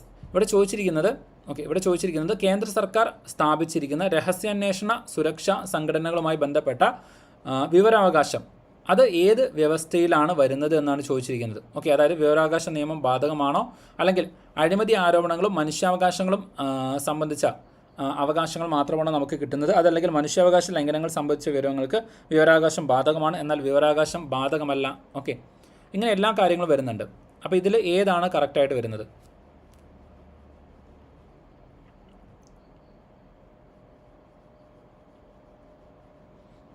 ഓക്കെ, ഇവിടെ കുറച്ചുകൂടെ നിങ്ങൾ ലോജിക്കലി നിങ്ങളുടെ ഒരു അണ്ടർസ്റ്റാൻഡിങ് വെച്ചുകൊണ്ട് നിങ്ങൾ എന്ത് ചെയ്യണം, ആൻസർ ചെയ്യണം. Okay, yes, exactly. Okay, so answer is B ആണ്. ഇപ്പോൾ ജസ്റ്റ് നിങ്ങൾ ആലോചിച്ച് നോക്കുക, രഹസ്യാന്വേഷണ ഏജൻസിയൊക്കെയാണ്, അവരുടെ പ്രവർത്തനങ്ങളും ബാക്കിയൊക്കെ ഓക്കെ. ഓക്കെ, രാജ്യസുരക്ഷയെ സംബന്ധിച്ച വിവരങ്ങളൊന്നും പുറത്തു വിടേണ്ട. പക്ഷേ അവിടെ അഴിമതി നടക്കുന്നുണ്ടെങ്കിൽ ആ ഇൻഫർമേഷൻ നമുക്ക് കിട്ടണം. രഹസ്യാന്വേഷണ ഏജൻസി എന്ന് വെച്ചിട്ട് എന്ത് അഴിമതിയും അവർക്ക് ചെയ്യാൻ വേണ്ടിയിട്ട് പറ്റില്ല, എന്ത് കറപ്ഷനും അവർക്ക് ചെയ്യാൻ വേണ്ടിയിട്ട് പറ്റില്ല. ഇനി അതുപോലെ തന്നെ അവിടെ മനുഷ്യാവകാശ ലംഘനങ്ങൾ നടക്കുന്നുണ്ടെങ്കിൽ, ഫണ്ടമെൻ്റൽ റൈറ്റ് വയലേറ്റ് ചെയ്യപ്പെടുന്നുണ്ടെന്നുണ്ടെങ്കിൽ ആ ഇൻഫർമേഷൻ പുറത്ത് വിട്ടേ പാടുള്ളൂ. അല്ലാതെ അത് രാജ്യസുരക്ഷ എന്ന് പറഞ്ഞുകൊണ്ട് അത് അടച്ചു വെക്കാൻ വേണ്ടിയിട്ട് പറ്റില്ല. ഓക്കെ, രാജ്യസുരക്ഷയെ സംബന്ധിക്കുന്ന കാര്യങ്ങൾ എൻറ്റയർലി ഡിഫറൻറ്റ്. പക്ഷേ ആ ഒരു ഓർഗനൈസേഷൻ്റെ ഉള്ളിൽ ഈ പറയുന്ന പോലെ മനുഷ്യാവകാശ ലംഘനങ്ങൾ നടക്കുന്നുണ്ട് എന്നുണ്ടെങ്കിൽ അത് കൃത്യമായിട്ടും പുറത്തു വരണം. അല്ലെങ്കിൽ കറപ്ഷൻ നടക്കുന്നുണ്ട്, അഴിമതി നടക്കുന്നുണ്ട് എന്നുണ്ടെങ്കിൽ അതും തീർച്ചയായിട്ടും പുറത്തു വിടേണ്ട ഇൻഫർമേഷനാണ്. ഓക്കെ, അപ്പോൾ അത് ജസ്റ്റ് ഒന്ന് എന്ത് ചെയ്യണം, ഓർത്ത് വെക്കണം. അഴിമതി ആരോപണങ്ങളും മനുഷ്യാവകാശങ്ങളും സംബന്ധിച്ച വിവരങ്ങൾക്ക് വിവരാവകാശം ബാധകമാണ്. എന്നാൽ ഈ പറയുന്ന രഹസ്യാന്വേഷണ ഏജൻസികളുടെ ഓപ്പറേഷനുമായിട്ട് ബന്ധപ്പെട്ട് അവർ കളക്ട് ചെയ്ത ഇൻ്റലിജൻസുമായിട്ട് ബന്ധപ്പെട്ട് വരുന്ന കാര്യങ്ങൾ ഇതിനൊന്നും വിവരാവകാശം ബാധകമായിട്ട് വരുന്നില്ല. ഓക്കെ, ഇതൊന്നും വിവരാവകാശത്തിൻ്റെ പരിധിയിൽ വരുന്നതല്ല. അപ്പോൾ നമ്മൾ എന്ത് ചെയ്യണം, ജസ്റ്റ് ഈ കാര്യം ഒന്ന് ഓർത്ത് വെക്കണം, ഇമ്പോർട്ടൻ്റ് ആയിട്ട് വരുന്നുണ്ട്. Okay, yes. ഇനി ഇത് ഒഴിവാക്കിയിരിക്കുന്നത് നമ്മുടെ ഈ ഒരു റൈറ്റ് ടു ഇൻഫർമേഷൻ ആക്ടിൻ്റെ ഷെഡ്യൂൾ 2 പ്രകാരമാണ്. ഓക്കെ, ഷെഡ്യൂൾ 2 പ്രകാരമാണ് ഇവരെയൊക്കെ ഒഴിവാക്കിയിരിക്കുന്നത്. ഓക്കെ, ഇങ്ങനെ ഈ പറയുന്ന സുരക്ഷാ സംഘടനകളുടെ കേസ് നിങ്ങൾ നോക്കുകയാണെങ്കിൽ ടോട്ടലായിട്ട് 20 സുരക്ഷാ സംഘടനകളെയാണ് ഈ രൂപത്തിൽ പുറത്താക്കിയിരിക്കുന്നത്, അല്ലെങ്കിൽ ഇതിൻ്റെ പരിധിയിൽ നിന്ന് പുറത്ത് വരുന്നത്. ഇപ്പോൾ ആസാം റൈഫിൾസ് വരുന്നുണ്ട്, ബോർഡർ സെക്യൂരിറ്റി ഫോഴ്സ് വരുന്നുണ്ട്, CISF വരുന്നുണ്ട്. അങ്ങനെ പ്രധാനമായിട്ടുള്ള പാരാമിലിറ്ററി ഏജൻസീസ്, IB പോലെയുള്ള ഇൻ്റലിജൻസ് വിങ്ങുകൾ അടക്കമുള്ള 20ഓളം ഏജൻസികളെ ഇതിൻ്റെ പരിധിയിൽ നിന്ന് പുറത്താക്കിയിട്ടുണ്ട്. അതുകൊണ്ട് ജസ്റ്റ് ഒന്ന് എന്ത് ചെയ്യണം, ഓർത്ത് വയ്ക്കണം. വളരെ ഇമ്പോർട്ടൻ്റ് ആയിട്ട് വരുന്ന കാര്യങ്ങളാണ്. Okay, yes. ഇനി ഇവിടെ നിങ്ങൾ മറ്റൊരു കാര്യം കൂടെ ശ്രദ്ധിക്കേണ്ടതെന്ന് വെച്ച് കഴിഞ്ഞാൽ, ഈ ഒരാളുടെ ജീവനുമായിട്ട് ബന്ധപ്പെട്ട കാര്യങ്ങളാണെന്നുണ്ടെങ്കിൽ, ഒരാളുടെ ജീവൻ അല്ലെങ്കിൽ ലൈഫിനെ ത്രെട്ടൺ ചെയ്യുന്ന ഇൻഫർമേഷനാണ് ഒരാൾ ചോദിച്ചിരിക്കുന്നത് എന്നുണ്ടെങ്കിൽ 48 മണിക്കൂറിനുള്ളിൽ ആ ഇൻഫർമേഷൻ പ്രൊവൈഡ് ചെയ്തിരിക്കണം.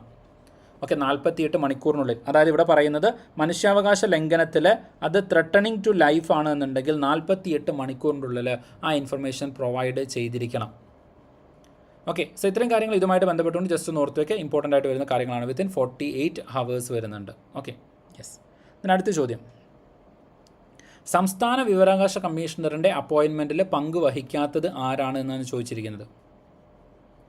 ഓക്കെ, സംസ്ഥാന വിവരാവകാശ കമ്മീഷണറുടെ നിയമനത്തിൽ പങ്കുവഹിക്കാത്ത വ്യക്തി ആരാണ്?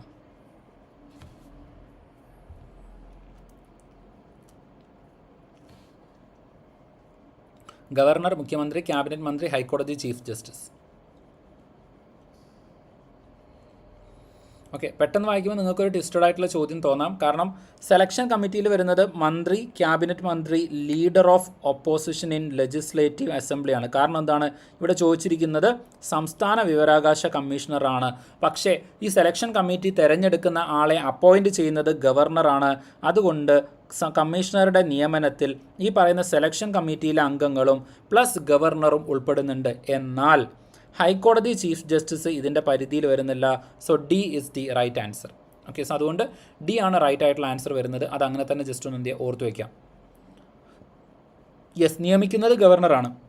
ഇവിടെ ചോദിച്ചിരിക്കുന്നത് നിയമനത്തിൽ പങ്കുവഹിക്കാത്തത് ആരെന്നാണ് ചോദിച്ചിരിക്കുന്നത്. ഓക്കെ, അപ്പോൾ അത് സെലക്ഷൻ ആയിരിക്കാം, അതല്ലെങ്കിൽ ഡയറക്റ്റ് ആയിട്ട് അപ്പോയിൻമെൻ്റ് ആയിരിക്കാം. അപ്പോൾ രണ്ട് പേരും കൂടെ, സെലക്ഷൻ കമ്മിറ്റിയിലുള്ള ആൾക്കാരും അതുപോലെ തന്നെ ഗവർണറും ഇതിൻ്റെ ഭാഗമായിട്ട് വരുന്നുണ്ട്.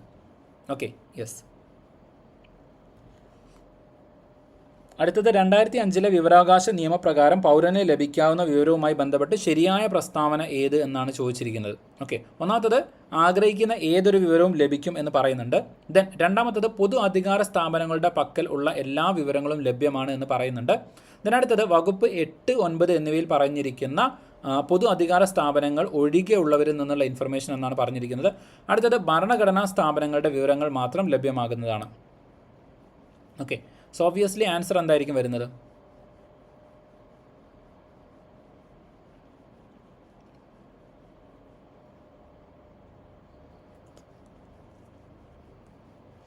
Okay, yes, Krishna, Chithra, okay, Surekha, yes, exactly.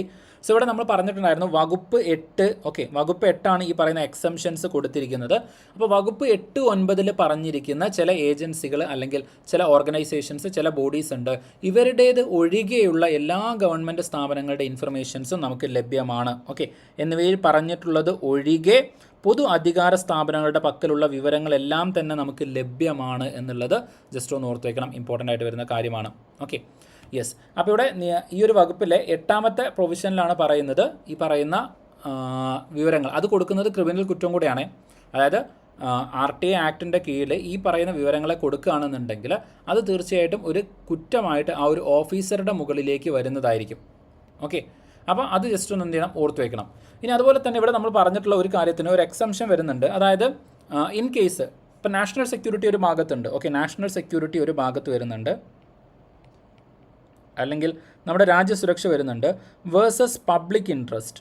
Okay, public interest, പൊതു താല്പര്യം. ഓക്കെ, അപ്പോൾ പൊതു താല്പര്യം കൂടുതലാണ് എന്നുണ്ടെങ്കിൽ, എന്ന് വെച്ചാൽ രാജ്യസുരക്ഷയേക്കാൾ കൂടുതൽ ഇത് പൊതു താല്പര്യമായിട്ടാണ് വരുന്നത് എന്നുണ്ടെങ്കിൽ അത്തരം സാഹചര്യങ്ങളിൽ രാജ്യസുരക്ഷയെ മറികടന്നുകൊണ്ട് പൊതു താല്പര്യത്തെ മുൻനിർത്തിയിട്ട് ചില ഇൻഫർമേഷൻസ് ജനങ്ങൾക്ക് പ്രൊവൈഡ് ചെയ്യാം.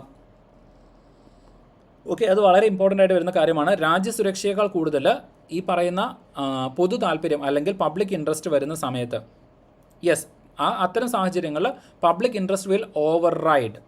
ഓക്കെ, അത് ജസ്റ്റ് ഒന്ന് ഓർത്ത് വയ്ക്കണം. ഇമ്പോർട്ടൻ്റ് ആയിട്ട് വരുന്ന ഒരു കാര്യമാണ്. ഓക്കെ, അപ്പോൾ ഇത്രയും കാര്യങ്ങളാണ് ഇതുമായിട്ട് ബന്ധപ്പെട്ടുകൊണ്ട് ജസ്റ്റ് ഒന്ന് എന്ത് ചെയ്യേണ്ടത്, ഓർത്ത് വയ്ക്കേണ്ടത്. ഇനി ഇവിടെ പറഞ്ഞിരിക്കുന്ന പൊതു അധികാരി എന്ന് പറയുന്ന സമയത്ത് ആരെല്ലാം വരും എന്ന് ചോദിച്ചു കഴിഞ്ഞാൽ ഗവൺമെൻറ് അപ്പോയിൻറ്റ് ചെയ്യുന്ന ഏതൊരു ഏജൻസികളും അല്ലെങ്കിൽ ഏതൊരു അതോറിറ്റീസും ഈ പരിധിയിൽ വരും. അത് കോൺസ്റ്റിറ്റ്യൂഷണൽ ബോഡി ആകാം, സ്റ്റാറ്റ്യൂട്ടറി ബോഡി ആകാം, പക്ഷേ ഗവൺമെൻറ് അപ്പോയിൻറ്റ് ചെയ്യുന്ന എല്ലാ ബോഡികളും ഇതിൻ്റെ പരിധിയിൽ വരും. ഓക്കെ, അതും കൂടെ ജസ്റ്റ് ഒന്ന് എന്ത് ചെയ്യണം, ഓർത്ത് വയ്ക്കണം. ഇമ്പോർട്ടൻ്റ് ആയിട്ട് വരുന്ന കാര്യമാണ്. Okay, yes. ഇതിനടുത്ത ചോദ്യം, വിവരാവകാശ നിയമപ്രകാരം വിവരം ലഭിക്കുന്നതിന് അപേക്ഷ സമർപ്പിക്കേണ്ടത് ആർക്കാണ് എന്നാണ് ചോദിച്ചിരിക്കുന്നത്. ഓക്കെ, ഒന്നാമത്തത് ഇൻഫർമേഷൻ കമ്മീഷണർക്കോ കമ്മീഷണറിലെ അംഗങ്ങൾക്കോ കൊടുക്കാമെന്ന് പറയുന്നുണ്ട്. ഇൻഫർമേഷൻ കമ്മീഷണറിലെ അംഗങ്ങൾക്കോ പബ്ലിക് ഇൻഫർമേഷൻ കമ്മീഷണർക്കോ കൊടുക്കാം. അടുത്തത് പബ്ലിക് ഇൻഫർമേഷൻ ഓഫീസർക്കോ അസിസ്റ്റൻറ്റ് പബ്ലിക് ഇൻഫർമേഷൻ ഓഫീസർക്കോ നൽകാം. ഡി ഇവർക്ക് ആർക്കുമല്ല. ഓക്കെ, യെസ്, ബാക്കിയുള്ളവരുടെ ആൻസർ എന്താ വരുന്നത്? ഗുഡ്.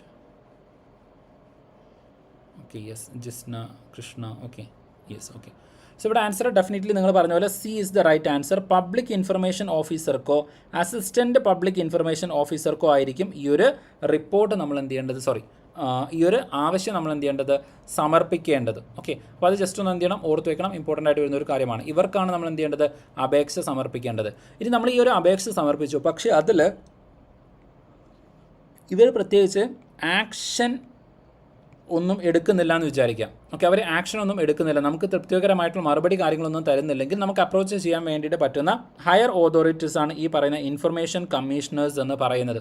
ഓക്കെ, അപ്പോൾ ഈ പറയുന്ന പോലെ നമുക്ക് ഒരു ഗ്രീവൻസ് റിഡ്രസലിന് വേണ്ടിയിട്ട് നമ്മുടെ ഇൻഫർമേഷൻ കമ്മീഷനുമായിട്ട് ബന്ധപ്പെട്ട് അല്ലെങ്കിൽ ഇൻഫർമേഷൻ ലഭിക്കുന്നതുമായിട്ട് ബന്ധപ്പെട്ട് നമുക്ക് പരാതികളുണ്ടെങ്കിൽ ആ പരാതികൾ പരിഹരിക്കുന്നതിന് വേണ്ടിയിട്ടാണ് ഇൻഫർമേഷൻ കമ്മീഷണേഴ്സ് അല്ലെങ്കിൽ ചീഫ് ഇൻഫർമേഷൻ കമ്മീഷണേഴ്സ് വരുന്നത്.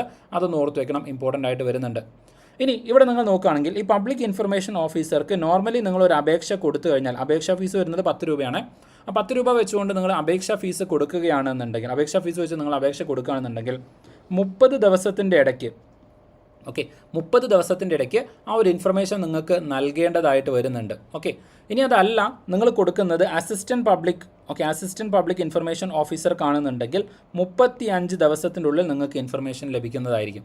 ഓക്കെ, അപ്പോൾ ആർക്കാണോ നിങ്ങൾ ഇൻഫർമേഷൻ കൊടുക്കുന്നത്, ആർക്കാണോ നിങ്ങൾ അപേക്ഷ കൊടുക്കുന്നത്, അതിനനുസരിച്ചിട്ട് ഈ ഒരു ദിവസത്തിൻ്റെ കാലപരിധിക്കുള്ളിൽ നിങ്ങൾക്ക് എന്ത് ചെയ്യുന്നതായിരിക്കും, ഇത് ലഭിക്കുന്നതായിരിക്കും. അതും കൂടെ ജസ്റ്റ് ഒന്ന് എന്ത് ചെയ്യണം, ഓർത്ത് വെക്കണം. ഇനി അതുപോലെ ഈ ദിവസത്തിൻ്റെ ഇടയ്ക്ക് നോട്ട് ഇഷ്യൂഡ്. ഓക്കെ, അപ്പോൾ ഈ പറയുന്ന ദിവസത്തിൻ്റെ ഇടയ്ക്ക് നിങ്ങൾക്ക് ഈ പറയുന്ന ഇൻഫർമേഷൻ ഇഷ്യൂ ചെയ്തിട്ടില്ല അല്ലെങ്കിൽ നൽകിയിട്ടില്ല എന്നുണ്ടെങ്കിൽ പബ്ലിക് ഇൻഫർമേഷൻ ഓഫീസറുടെയും അതുപോലെ തന്നെ അസിസ്റ്റൻറ്റ് പബ്ലിക് ഇൻഫർമേഷൻ ഓഫീസറുടെയും മുകളിൽ നടപടി എടുക്കുന്നതായിരിക്കും. ഓക്കെ, അപ്പോൾ അങ്ങനെ നടപടി എടുക്കുന്ന സമയത്ത് ഓരോ ദിവസവും ലേറ്റ് ആകുന്നതിനനുസരിച്ചിട്ട് ഈ 30 ദിവസം കഴിഞ്ഞിട്ട് ഓരോ ദിവസം ലേറ്റ് ആകുന്ന സമയത്തും 250 രൂപ വെച്ചുകൊണ്ട് നിങ്ങൾക്ക് ലഭിക്കുന്നതായിരിക്കും. പരമാവധി 25,000 രൂപ വരെ നിങ്ങൾക്ക് ഇത്തരത്തിൽ ലഭിക്കാനുള്ള അർഹതയുണ്ട്. അതും കൂടെ ജസ്റ്റ് ഒന്ന് എന്ത് ചെയ്യണം, ഓർത്ത് വെക്കണം. ഓക്കെ, അതായത് 31ാമത്തെ ദിവസം മുതൽ 31st ഡേ ഓൺവേർഡ്സ് നിങ്ങൾക്ക് ദിവസം 250 രൂപ വീതം ലഭിക്കുന്നതായിരിക്കും. ഓക്കെ, അസിസ്റ്റൻറ്റ് പബ്ലിക് ഇൻഫർമേഷൻ ഓഫീസർക്കാണ് നിങ്ങൾ കൊടുത്തത് എന്നുണ്ടെങ്കിൽ 36ാമത്തെ ദിവസം മുതൽ ഈ ഒരു എമൗണ്ട് നിങ്ങൾക്ക് കിട്ടിക്കൊണ്ടിരിക്കും. ഓക്കെ, അതും കൂടെ ജസ്റ്റ് ഒന്ന് ഓർത്ത് വെക്കണം. അപ്പോൾ ഇവിടെ ഡിലേ വന്നു കഴിഞ്ഞാൽ, ഓക്കെ, ഇൻഫർമേഷൻ കിട്ടുന്നതിന് ഡിലേ വന്നു കഴിഞ്ഞാൽ കോമ്പൻസേഷന് ഈ ഇൻഫർമേഷൻ അല്ലെങ്കിൽ RTA അപ്ലൈ ചെയ്ത ആളുകൾക്ക് റൈറ്റ് ഉണ്ട് എന്നുള്ളതും കൂടെ ഓർത്ത് വയ്ക്കാം. ഓക്കെ, അതായത് അടുത്ത ചോദ്യം. ഓക്കെ, വിവരാവകാശ നിയമപ്രകാരം ഒരു അപേക്ഷകൻ ഫീസ് ഇല്ലാതെ എപ്പോഴാണ് അപേക്ഷ നൽകാൻ പറ്റുക? നേരത്തെ ഞാൻ പറഞ്ഞു, ജനറൽ കേസിൽ 10 രൂപ അടയ്ക്കണം. ഓക്കെ, നിങ്ങൾ RTA ആപ്ലിക്കേഷൻ ഫയൽ ചെയ്യുന്ന സമയത്ത് നോർമൽ കേസിൽ നിങ്ങൾ 10 രൂപ അടച്ചിട്ട് മാത്രമേ നിങ്ങൾക്ക് RTA ഫയൽ ചെയ്യാൻ വേണ്ടിയിട്ട് പറ്റുള്ളൂ. എന്നാൽ ഈ 10 രൂപ അടയ്ക്കേണ്ടാത്ത 2 പ്രധാനപ്പെട്ട സാഹചര്യങ്ങൾ വരുന്നുണ്ട്. എല്ലാ സാഹചര്യങ്ങളും വേണമെന്നില്ല, 2 പ്രധാനപ്പെട്ട സാഹചര്യങ്ങൾ വരുന്നുണ്ട്. ഓക്കെ, സോ അതിൻ്റെ ആൻസർ എന്താ വരുന്നത്?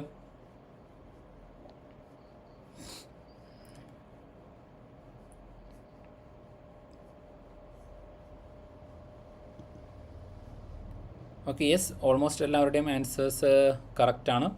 Okay, yes, exactly. ഓക്കെ, ഒന്നാമത്തത് അപേക്ഷകൻ ഒരു BPL വ്യക്തിയാണെന്നുണ്ടെങ്കിൽ അല്ലെങ്കിൽ BPL കാറ്റഗറിയിൽ വരുന്ന ആളാണെന്നുണ്ടെങ്കിൽ അയാൾ BPL ആണ് എന്ന് തെളിയിക്കുന്ന ഒരു ഗവൺമെൻറ് റെക്കോർഡിൻ്റെ കൂടെ RTA ഫയൽ ചെയ്താൽ മതി. അദ്ദേഹം ഈ പറയുന്ന 10 രൂപ അടയ്ക്കേണ്ട ആവശ്യം വരുന്നില്ല. അടുത്തത്, ഒരു അപേക്ഷ നൽകി 30 ദിവസത്തിനുള്ളിൽ ഈ പറയുന്ന പബ്ലിക് ഇൻഫർമേഷൻ ഓഫീസർ നമുക്ക് വിവരങ്ങൾ നൽകാൻ പരാജയപ്പെടുകയാണ്, അങ്ങനെ വിവരങ്ങൾ നമുക്ക് നൽകുന്നില്ല, അതിൽ ഫെയിലിയർ ആയി പോയിട്ടുണ്ട് എന്നുണ്ടെങ്കിൽ ആ സമയത്ത് നമ്മൾ ഹയർ അപ്പീൽ പോകുന്ന സമയത്ത് അല്ലെങ്കിൽ അതിൻ്റെ മുകളിൽ ഇൻഫർമേഷൻസ് ചോദിക്കുന്ന സമയത്ത് അപ്പോഴും നമ്മൾ ഈ പറയുന്ന എമൗണ്ട് അടയ്ക്കേണ്ടതായിട്ട് വരുന്നില്ല. ഓക്കെ, അപ്പോൾ ഈ 2 കാര്യങ്ങളാണ് പ്രധാനമായിട്ടും വരുന്നത്. അതൊന്ന് ഓർത്ത് വയ്ക്കണം. സാധാരണ 30 ദിവസത്തെ നമുക്ക് എന്ത് ചെയ്യണം, ഇൻഫർമേഷൻ കിട്ടണം. പക്ഷേ അങ്ങനെ ഇൻഫർമേഷൻ കിട്ടാതെ നമ്മൾ ഹയർ അതോറിറ്റിക്കൊക്കെ അപ്ലൈ ചെയ്യുകയാണ് എന്നുണ്ടെങ്കിൽ ആ സമയത്ത് നമ്മൾ ഫീസ് അടയ്ക്കേണ്ട കാര്യം വരുന്നില്ല. അതും കൂടെ ജസ്റ്റ് ഒന്ന് എന്ത് ചെയ്യണം, ഓർത്ത് വയ്ക്കണം, ഇമ്പോർട്ടൻ്റ് ആയിട്ട് വരുന്നുണ്ട്. ഓക്കെ, ഇതിൻ്റെ ബേസിക് ഫീ എന്ന് പറയുന്നത് 10 രൂപയാണ്. ഓക്കെ, അതും കൂടി നിങ്ങൾക്ക് അറിയായിരിക്കും എന്നാണ് ഞാൻ വിചാരിക്കുന്നത്. ഓക്കെ, ഇനി അതുപോലെ തന്നെ ഇപ്പോൾ സേ ഫോർ എക്സാമ്പിൾ നിങ്ങളൊരു അപേക്ഷ സമർപ്പിച്ചു, എന്നിട്ട് 30 ദിവസം കഴിഞ്ഞു. ഓക്കെ, 30 ഡേയ്സ് കഴിഞ്ഞിട്ടുണ്ടെങ്കിൽ അതിനുശേഷമാണ് ഇൻഫർമേഷൻ നിങ്ങൾക്ക് നൽകുന്നത് എന്നുണ്ടെങ്കിൽ ആ 10 രൂപ റീഫണ്ട് ചെയ്യണം, അല്ലെങ്കിൽ നിങ്ങൾക്ക് ഫ്രീ ആയിട്ട് ഇൻഫർമേഷൻ നൽകേണ്ടതാണ്. ഓക്കെ, ഒന്നാമത്തെ കേസ് എന്ന് പറയുന്നത് 30 ദിവസം കഴിഞ്ഞു നിങ്ങൾ ഹയർ ആയിട്ട് എന്ത് ചെയ്യാണ്, ഹയർ അതോറിറ്റിക്ക് കൊടുക്കുകയാണ്. RTA എന്ത് ചെയ്യാണ്, ഹയർ അതോറിറ്റിക്ക് കൊടുക്കുകയാണെങ്കിൽ ആ സമയത്ത് ഫ്രീ ആയിട്ടായിരിക്കും, നിങ്ങൾക്ക് അതിന് ഒന്നും തന്നെ ചാർജ് ചെയ്യേണ്ടി വരില്ല. രണ്ടാമത്തെ കേസ് 30 ദിവസം കഴിഞ്ഞിട്ടാണ് നിങ്ങൾക്ക് ഇൻഫർമേഷൻ കിട്ടുന്നത് എന്നുണ്ടെങ്കിൽ ആ സമയത്തും ഫ്രീ ഓഫ് കോസ്റ്റ് ആയിട്ട് ആ ഇൻഫർമേഷൻ നിങ്ങൾക്ക് നൽകിയേ പറ്റുള്ളൂ. ഓക്കെ, ഈ രണ്ട് കേസുകളും തമ്മിലുള്ള വ്യത്യാസം ക്ലിയർ ആണോ, മനസ്സിലായിട്ടുണ്ടോ? ഒന്നാമത്തത് ഈ പറയുന്ന രൂപത്തിൽ എന്ത് ചെയ്യുന്നുണ്ട്, 30 ദിവസത്തിൻ്റെ ഇടയ്ക്ക് നമുക്ക് എന്ത് ചെയ്തു, 30 ഡേയ്സിൻ്റെ വിൻഡോ വരുന്നുണ്ട്. ആ 30 ഡേയ്സിൽ നമുക്ക് എന്ത് ചെയ്തിട്ടില്ല, ഇൻഫർമേഷൻ കിട്ടിയിട്ടില്ല. നമ്മൾ ഹയർ അതോറിറ്റിക്ക് എന്ത് ചെയ്യാണ്, വീണ്ടും അപേക്ഷ കൊടുക്കുകയാണ്. ഓക്കെ, ആ സമയത്ത് നമ്മൾ ഫീസ് കൊടുക്കേണ്ടതായിട്ട് വരുന്നില്ല. രണ്ടാമത്തെ കേസ് ഈ 30 ദിവസം കഴിഞ്ഞിട്ട്, ഇപ്പോൾ ഫോർ എക്സാമ്പിൾ ഒരു 35 അല്ലെങ്കിൽ 40ാമത്തെ ദിവസമാണ് നമുക്ക് ഇൻഫർമേഷൻ കിട്ടുന്നത് എന്നുണ്ടെങ്കിൽ ആ സമയത്തും ഈ പറയുന്ന എമൗണ്ട് നമ്മൾ കൊടുക്കേണ്ടതായിട്ട് വരുന്നില്ല. ഓക്കെ, അപ്പോൾ ഇതും കൂടെ ജസ്റ്റ് ഒന്ന് എന്ത് ചെയ്യണം, ഓർത്ത് വെക്കണം, ഇമ്പോർട്ടൻ്റ് ആയിട്ട് വരുന്ന ഇൻഫർമേഷനാണ്. ഓക്കെ, യെസ്, ഇത് തന്നെ പലപ്പോഴും തിരിച്ചും മറിച്ചൊക്കെ ചോദിച്ചിട്ടുണ്ട്. ദാരിദ്ര്യരേഖയ്ക്ക് താഴെയുള്ളവർ നൽകേണ്ട ഫീസ് എത്രയാണ്? ഓക്കെ, അപ്പോൾ അങ്ങനെയൊക്കെ തിരിച്ചു മറിച്ചൊക്കെ ചോദ്യങ്ങൾ വന്നിട്ടുണ്ട്, അതൊന്ന് നോട്ട് ചെയ്ത് വെക്കണം, ഇമ്പോർട്ടൻ്റ് ആയിട്ട് വരുന്ന കാര്യങ്ങളാണ്. ഇതിൻ്റെ ആൻസർ പറയോ, താഴെ കൊടുത്തിരിക്കുന്നവയിൽ ഏത് ഏജൻസിയാണ് വിവരാവകാശ നിയമത്തിൻ്റെ പരിധിയിൽ വരുന്നത് എന്നാണ് ചോദിച്ചിരിക്കുന്നത്. ഓക്കെ, ഏത് ഏജൻസി ആയിരിക്കും വരുന്നത്? ഓക്കെ, യെസ്, ഓൾമോസ്റ്റ് എല്ലാവരും ആൻസർ ചെയ്തിട്ടുണ്ട്. ഓക്കെ, ആൻസർ എന്താ വരുന്നത്? Okay, yes, good.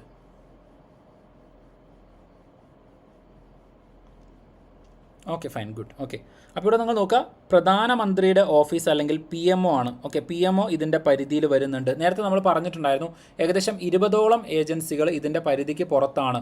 ഓക്കെ, പരിധിക്ക് പുറത്താണ്. സെക്ഷൻ 9 പ്രകാരമൊക്കെ നമ്മൾ നോക്കുകയാണെന്നുണ്ടെങ്കിൽ, സെക്ഷൻ 8 സെക്ഷൻ 9 പ്രകാരം നോക്കുകയാണെന്നുണ്ടെങ്കിൽ, സെക്ഷൻ 8 പറയുന്നത് കൊടുക്കാൻ പാടില്ലാത്ത ഇൻഫർമേഷൻസിനെ കുറിച്ചിട്ടാണ്. ഓക്കെ, then അതുപോലെ തന്നെ ഷെഡ്യൂൾ 2 നമ്മൾ നോക്കുകയാണെന്നുണ്ടെങ്കിൽ, ഓക്കെ, ഈ ആക്ടിൻ്റെ ഷെഡ്യൂൾ 2 നമ്മൾ നോക്കുകയാണെങ്കിൽ അവിടെ ചില ഏജൻസികളുടെ പേര് പറയുന്നുണ്ട്. ഈ ഏജൻസികളൊക്കെ RTAയുടെ പുറത്താണ് പറയുന്നുണ്ട്. ആ പറയുന്നവരാണ് Assam rifles, directorate of enforcement, directorate of revenue intelligence. ഈ പറയുന്ന ബോഡികളെല്ലാം RTA ആക്ടിൻ്റെ പുറത്താണ് വരുന്നത്. കാരണം അവരൊക്കെ രാജ്യസുരക്ഷയുമായിട്ട് ബന്ധപ്പെട്ട കാര്യങ്ങളാണ്, അതുകൊണ്ടാണ്. ഓക്കെ, then അതുപോലെ തന്നെ ഇവിടെ നിന്ന് ഓർത്ത് വയ്ക്കേണ്ട മറ്റ് 2 പ്രധാനപ്പെട്ട കാര്യങ്ങൾ, ഈ പറയുന്ന RTA ആക്ട് നിലവിൽ വന്നത് 2005 എന്ന് പറഞ്ഞു. അങ്ങനെയാണെങ്കിൽ RTA ആക്ടിൽ നിങ്ങൾക്കറിയാലോ, പാർലമെൻറ്റ് നിയമം പാസ്സാക്കി അതിൽ ഒപ്പുവെച്ച പ്രസിഡൻറ്റ് ആരാണ് എന്ന് ചോദിക്കാറുണ്ട്. ഓക്കെ, RTA ആക്ടിൽ ഒപ്പുവെച്ച പ്രസിഡൻറ്റ് ആരാണ് എന്നുള്ളത് ജസ്റ്റ് ഒന്ന് പറയണം. ഓക്കെ, അതുപോലെ തന്നെ RTA ആക്ട് നമ്മുടെ ഇന്ത്യൻ ജനാധിപത്യത്തിന് അല്ലെങ്കിൽ നമ്മുടെ ഇന്ത്യൻ നിയമങ്ങളുടെ കേസിലേക്ക് നോക്കുന്ന സമയത്ത് സൂര്യ തേജസ്സുള്ള നിയമം എന്നൊക്കെ അറിയപ്പെടുന്നുണ്ട്. ഓക്കെ, അതും കൂടി ജസ്റ്റ് ഒന്ന് എന്തെങ്കിലും ഓർത്ത് വെക്കണം. ഓക്കെ, ജനാധിപത്യത്തിൻ്റെ സൂര്യ തേജസ് അല്ലെങ്കിൽ നിയമങ്ങളുടെ സൂര്യ തേജസ് എന്നൊക്കെ അറിയപ്പെടുന്ന നിയമം ഏതാണെന്ന് ചോദിച്ചു കഴിഞ്ഞാൽ RTA ആണ്. Yes, exactly. ഓക്കെ, പ്രസിഡന്റ് എന്ന് പറയുന്നത് APJ അബ്ദുൽ കലാം ആണ്. അതും കൂടി ജസ്റ്റ് ഒന്ന് എന്ത് ചെയ്യണം, ഓർത്ത് വെക്കണം, ഇമ്പോർട്ടൻ്റ് ആയിട്ട് വരുന്ന കാര്യമാണ്. ഓക്കെ, RTA ആക്ടിൽ ഒപ്പുവെച്ചത് ആരാണെന്ന് ചോദിച്ചു കഴിഞ്ഞാൽ APJ അബ്ദുൽ കലാം ആണ്. ഓക്കെ, അപ്പോൾ ആ പ്രസിഡന്റ് 2025 കാലഘട്ടത്തിൽ നിങ്ങൾ നോക്കുകയാണെങ്കിൽ 2002 മുതൽ 2007 വരെ വരുന്ന കാലഘട്ടം നിങ്ങൾ നോക്കിക്കഴിഞ്ഞാൽ APJ അബ്ദുൽ കലാമാണ് പ്രസിഡന്റ് ആയിട്ടുള്ളത്. സോ അദ്ദേഹം പ്രസിഡന്റായിട്ട് നിൽക്കുന്ന സമയത്താണ് RTA നിയമം നിലവിൽ വരുന്നത്. അതും കൂടി ഇതിൻ്റെ കൂടെ ജസ്റ്റ് ഒന്ന് എന്ത് ചെയ്യണം, ഓർത്ത് വെക്കണം. ഓക്കെ, യെസ്, അടുത്തത്. ഓക്കെ, ഈ ഒരു ചോദ്യത്തിൻ്റെ ആൻസർ എന്താ വരുന്നത്?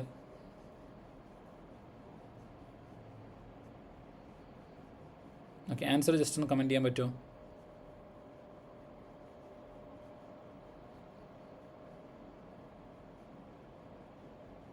ചോദ്യം ഇതാണ്, ഒരു വ്യക്തിയുടെ ജീവിതവുമായോ സ്വാതന്ത്ര്യവുമായോ ബന്ധപ്പെട്ട ഏതെങ്കിലും വിവരങ്ങൾ അന്വേഷിക്കുകയാണെന്നുണ്ടെങ്കിൽ സംസ്ഥാന പബ്ലിക് ഇൻഫർമേഷൻ ഓഫീസർ അത്തരം വിവരങ്ങൾ ഇനി പറയുന്നവയിൽ നൽകേണ്ടതുണ്ട്. ഓക്കെ, എത്ര സമയം കൊണ്ട് എന്നാണ് ചോദിച്ചിരിക്കുന്നത്.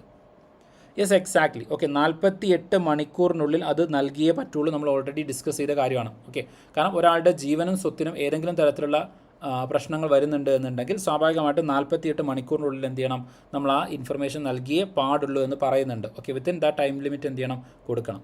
ഓക്കെ, അപ്പോൾ അത് ജസ്റ്റ് ഒന്ന് എന്ത് ചെയ്യണം, ഓർത്ത് വെക്കണം, ഇമ്പോർട്ടൻ്റ് ആയിട്ട് വരുന്ന കാര്യമാണ്. ഇതിനടുത്തത്. ഓക്കെ, ഇനി നമ്മൾ നമ്മുടെ ഇൻഫർമേഷൻ ആക്റ്റിൽ നിന്ന് അല്ലെങ്കിൽ RTA ആക്റ്റിൽ നിന്ന് മാറിയിട്ട് ഉപഭോക്തൃ സംരക്ഷണ നിയമത്തിലേക്ക് നമ്മൾ പോവുകയാണ്. ഓക്കെ, ഇതുമായിട്ട് ബന്ധപ്പെട്ട് അതായത് RTA ആക്റ്റുമായിട്ട് ബന്ധപ്പെട്ട് വരുന്ന ബാക്കി കാര്യങ്ങളൊക്കെ ഞാൻ എന്ത് ചെയ്തിട്ടുണ്ട്, നമ്മുടെ പ്രീവിയസ് ഇയർ ക്വസ്റ്റ്യൻസിൻ്റെ എക്സ്പ്ലനേഷനിൽ ആഡ് ചെയ്തിട്ടുണ്ട്. കുറച്ചുകൂടി ഇൻഫർമേഷൻസ് കാര്യങ്ങളൊക്കെ നിങ്ങൾ നോക്കാനുണ്ട്.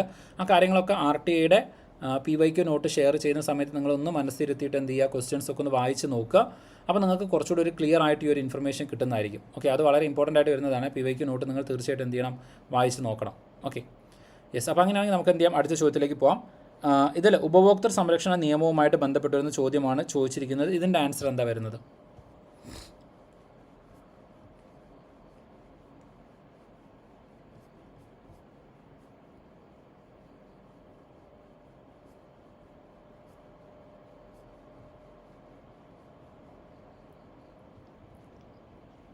Okay, B or C? Okay, C. Okay, fine. Okay, so ചോദ്യം ഇതാണ്: ഉപഭോക്തൃ സംരക്ഷണ നിയമപ്രകാരം നിയമിക്കുന്ന ദേശീയ ഉപഭോക്തൃ പരിഹാര കമ്മീഷനിൽ പ്രസിഡന്റ് കൂടാതെ 4-ൽ കുറയാത്ത അംഗങ്ങൾ ഉണ്ടായിരിക്കണം എന്ന് പറയുന്നുണ്ട്. രണ്ടാമത്തത്, ദേശീയ കമ്മീഷൻ മുൻപാകെ നേരിട്ട് സമർപ്പിക്കുന്ന പരാതികൾ അതിൻ്റെ അധികാര പരിധി നിശ്ചയിക്കുന്നതിനായി 2 കോടിയിലധികം രൂപയുടെ വില ഉണ്ടായിരിക്കണം എന്ന് പറയുന്നുണ്ട്.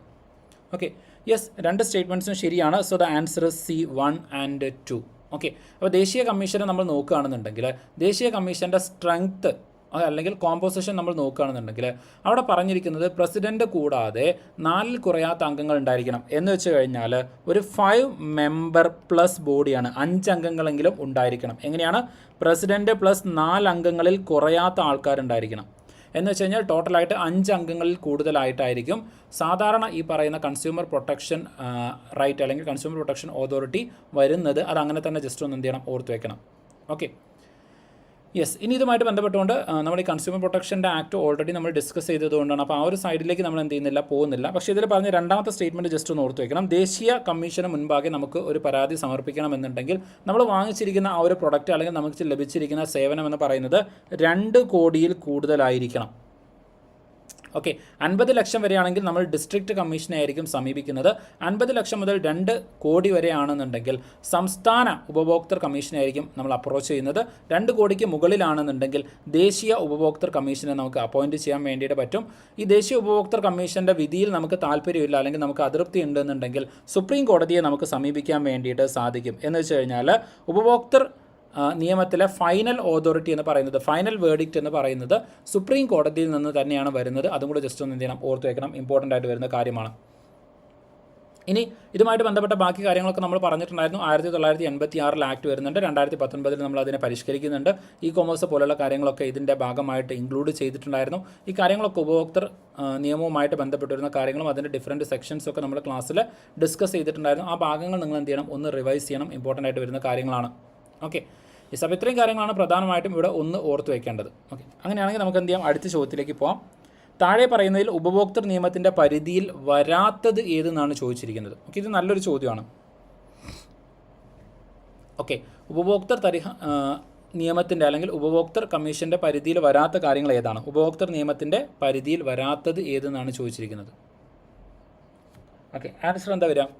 വിദ്യാഭ്യാസ സ്ഥാപനവും വിദ്യാർത്ഥിയും തമ്മിലുള്ള ബന്ധം എന്ന് പറയുന്നുണ്ട്. ഇൻഷുറൻസ് കമ്പനിയും ഇൻഷുർ ചെയ്ത വ്യക്തിയും തമ്മിലുള്ള ബന്ധം പറയുന്നുണ്ട്. ആശുപത്രി രോഗി ബന്ധം വരുന്നുണ്ട്. ദെൻ ഉൽപാദകനും വിതരണക്കാരനും തമ്മിലുള്ള ബന്ധം വരുന്നുണ്ട്. Okay, yes, good. Okay, yes, absolutely good. Okay, കാരണം ഈ പറയുന്ന ഡി ആണ് ആൻസർ ആയിട്ട് വരുന്നത്. കാരണം നമ്മൾ കൺസ്യൂമർ പ്രൊട്ടക്ഷൻ ആക്ട് പഠിച്ച സമയത്ത് അവിടെ ഒരു ഡെഫിനിഷൻ പഠിച്ചിട്ടുണ്ടായിരുന്നു, ആരാണ് കൺസ്യൂമർ എന്നുള്ളത്. ഓക്കെ, ആരാണ് ഉപഭോക്താവ് എന്നുള്ളൊരു ഡെഫിനിഷൻ നമ്മൾ പഠിച്ചിട്ടുണ്ടായിരുന്നു. ആ ഡെഫിനിഷൻ പ്രകാരം ഫൈനൽ കൺസംഷന് വേണ്ടിയിട്ട് സാധനങ്ങൾ വാങ്ങിക്കുന്ന ആൾ മാത്രമാണ് കൺസ്യൂമർ. അദ്ദേഹത്തിനാണ് ഈ പറയുന്ന കൺസ്യൂമർ പ്രൊട്ടക്ഷൻ ആക്ട് ലഭിക്കുന്നത് അല്ലെങ്കിൽ അതിൻ്റെ സംരക്ഷണം ലഭിക്കുന്നത്. ഈ റീസെയിലിന് വേണ്ടിയിട്ടോ ഡിസ്ട്രിബ്യൂഷന് വേണ്ടിയിട്ടോ പ്രൊഡക്റ്റുകൾ വാങ്ങിക്കുന്ന ആൾക്കാർ കൺസ്യൂമർ എന്ന് പറയുന്ന പരിധിയിൽ വരുന്നില്ല. അതുകൊണ്ട് അവർക്ക് കൺസ്യൂമർ പ്രൊട്ടക്ഷൻ്റെ പരിധി അല്ലെങ്കിൽ അതിൻ്റെ പ്രൊട്ടക്ഷൻ അവർക്ക് ലഭിക്കില്ല. കൺസ്യൂമർ പ്രൊട്ടക്ഷൻ ആക്ടിൻ്റെ ആ ഒരു സംരക്ഷണം അവർക്ക് ലഭിക്കില്ല എന്ന് നമ്മൾ പറഞ്ഞിട്ടുണ്ടായിരുന്നു. ഇവിടെ നിങ്ങൾ നോക്കുകയാണെന്നുണ്ടെങ്കിൽ വിദ്യാഭ്യാസ സ്ഥാപനം എന്ന് പറയുന്നത് സർവീസാണ് പ്രൊവൈഡ് ചെയ്യുന്നത്. അതിൻ്റെ ഫൈനൽ ആയിട്ടുള്ള ഓതോറിറ്റി എന്ന് പറയുന്നത് അല്ലെങ്കിൽ അതിൻ്റെ ഫൈനൽ ആയിട്ടുള്ള റെസിപ്പിയൻ്റ് അല്ലെങ്കിൽ കൺസ്യൂമർ എന്ന് പറയുന്നത് വിദ്യാർത്ഥിയാണ്. അപ്പോൾ അവിടെ കൺസ്യൂമർ ഉണ്ട്, അത് ഫൈനൽ കൺസ്യൂമർ തന്നെയാണ്. അതുകൊണ്ട് ഇത് ഇതിൻ്റെ പരിധിയിൽ വരും. അടുത്തത് ഇൻഷുറൻസ് കമ്പനിയും ഇൻഷുർ ചെയ്ത വ്യക്തിയുമാണ്. ഓക്കെ, ഇൻഷുർ ചെയ്ത വ്യക്തിയും. അപ്പം ഞാൻ ഹെൽത്ത് ഇൻഷുറൻസ് എടുത്തിട്ടുണ്ടെങ്കിൽ ഞാനാണ് അവിടെ കസ്റ്റമർ. ഓക്കെ, ഞാനാണ് അവിടെ കസ്റ്റമർ. അപ്പം ഞാനും ഇൻഷുറൻസ് കമ്പനിയും തമ്മിലാണെന്നുണ്ടെങ്കിൽ തീർച്ചയായിട്ടും അവിടെയും ഈ പറയുന്ന കൺസ്യൂമർ പ്രൊട്ടക്ഷൻ ആക്ട് നിലവിൽ വരുന്നുണ്ടായിരിക്കും.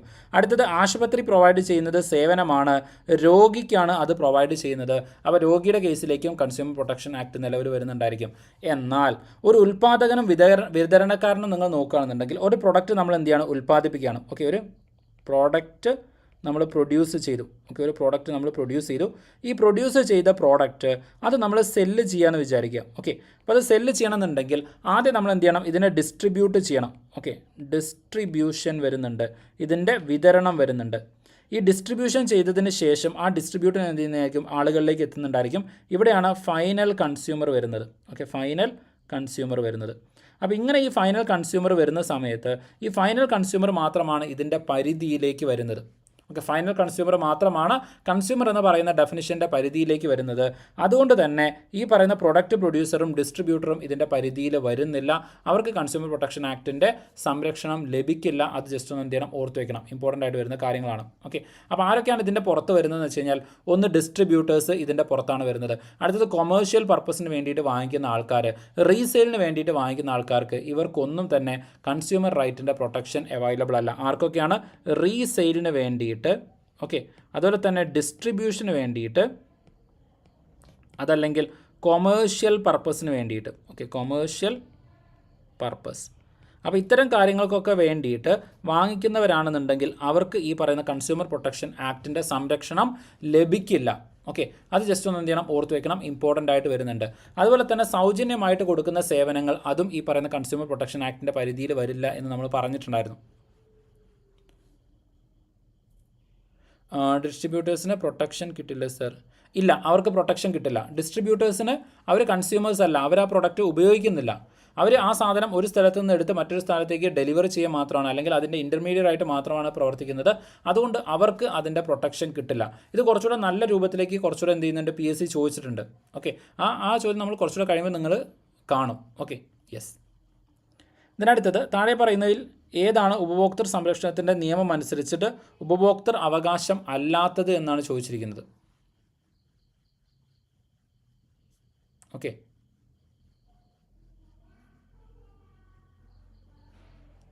ഇതിൻ്റെ ആൻസർ എന്താ വരുന്നത്? ഉപഭോക്തൃ അവകാശം അല്ലാത്തത് ഏതെന്നാണ് ചോദിച്ചിരിക്കുന്നത്. ഓക്കെ, നിങ്ങൾക്കറിയാം 6 പ്രധാനമായിട്ടുള്ള അവകാശങ്ങളാണ് ഒരു കൺസ്യൂമർക്ക് വരുന്നത്.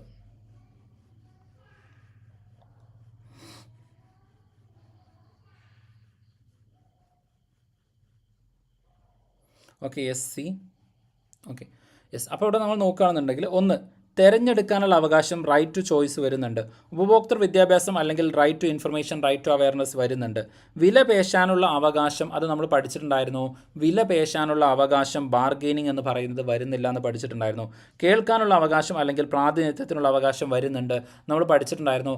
ഏതൊരു പ്രൊഡക്റ്റ് സെല്ല് ചെയ്യുന്ന ആൾക്കാരാണെന്നുണ്ടെങ്കിലും അവർക്ക് ഒരു ഗ്രീവൻസ് റിഡ്രസലിന് വേണ്ടിയിട്ട്, കൺസ്യൂമേഴ്സിൻ്റെ പ്രശ്നങ്ങൾ പരിഹരിക്കുന്നതിന് വേണ്ടിയിട്ട്, അത് കേൾക്കുന്നതിന് വേണ്ടിയിട്ട് ഒരാളെ അപ്പോയിൻറ്റ് ചെയ്യണം എന്ന് നമ്മൾ പഠിച്ചിട്ടുണ്ടായിരുന്നു. അപ്പോൾ അതുകൊണ്ട് അതും ഇതിൻ്റെ പരിധിയിൽ വരുന്നുണ്ട്. പരിധിയിൽ വരാത്തതാണ് ഈ പറയുന്ന ബാർഗെയിനിങ്, റൈറ്റ് ടു ബാർഗെയിനിങ് അല്ലെങ്കിൽ വില പേശുന്നതിനുള്ള അവകാശം എന്ന് പറയുന്നത് ഇതിൻ്റെ പരിധിയിൽ വരുന്നില്ല.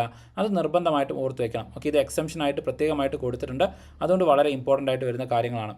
Okay, yes. ഇതിനടുത്ത ചോദ്യം, ഉപഭോക്തൃ നിയമത്തിലെ ജില്ലാ ഉപഭോക്തൃ ഫോറവുമായി ബന്ധപ്പെട്ട് താഴെ പറയുന്നവയിൽ ശരിയായത് ഏത്? ഇവിടെ ചോദിച്ചിരിക്കുന്നത് ജില്ലാ ഉപഭോക്തൃ ഫോറമാണ്, ഡിസ്ട്രിക്ട് ലെവലിലാണ് ചോദിച്ചിരിക്കുന്നത്. ഓക്കെ, സോ ഇതിൻ്റെ ആൻസർ എന്തായിരിക്കും വരുന്നത്?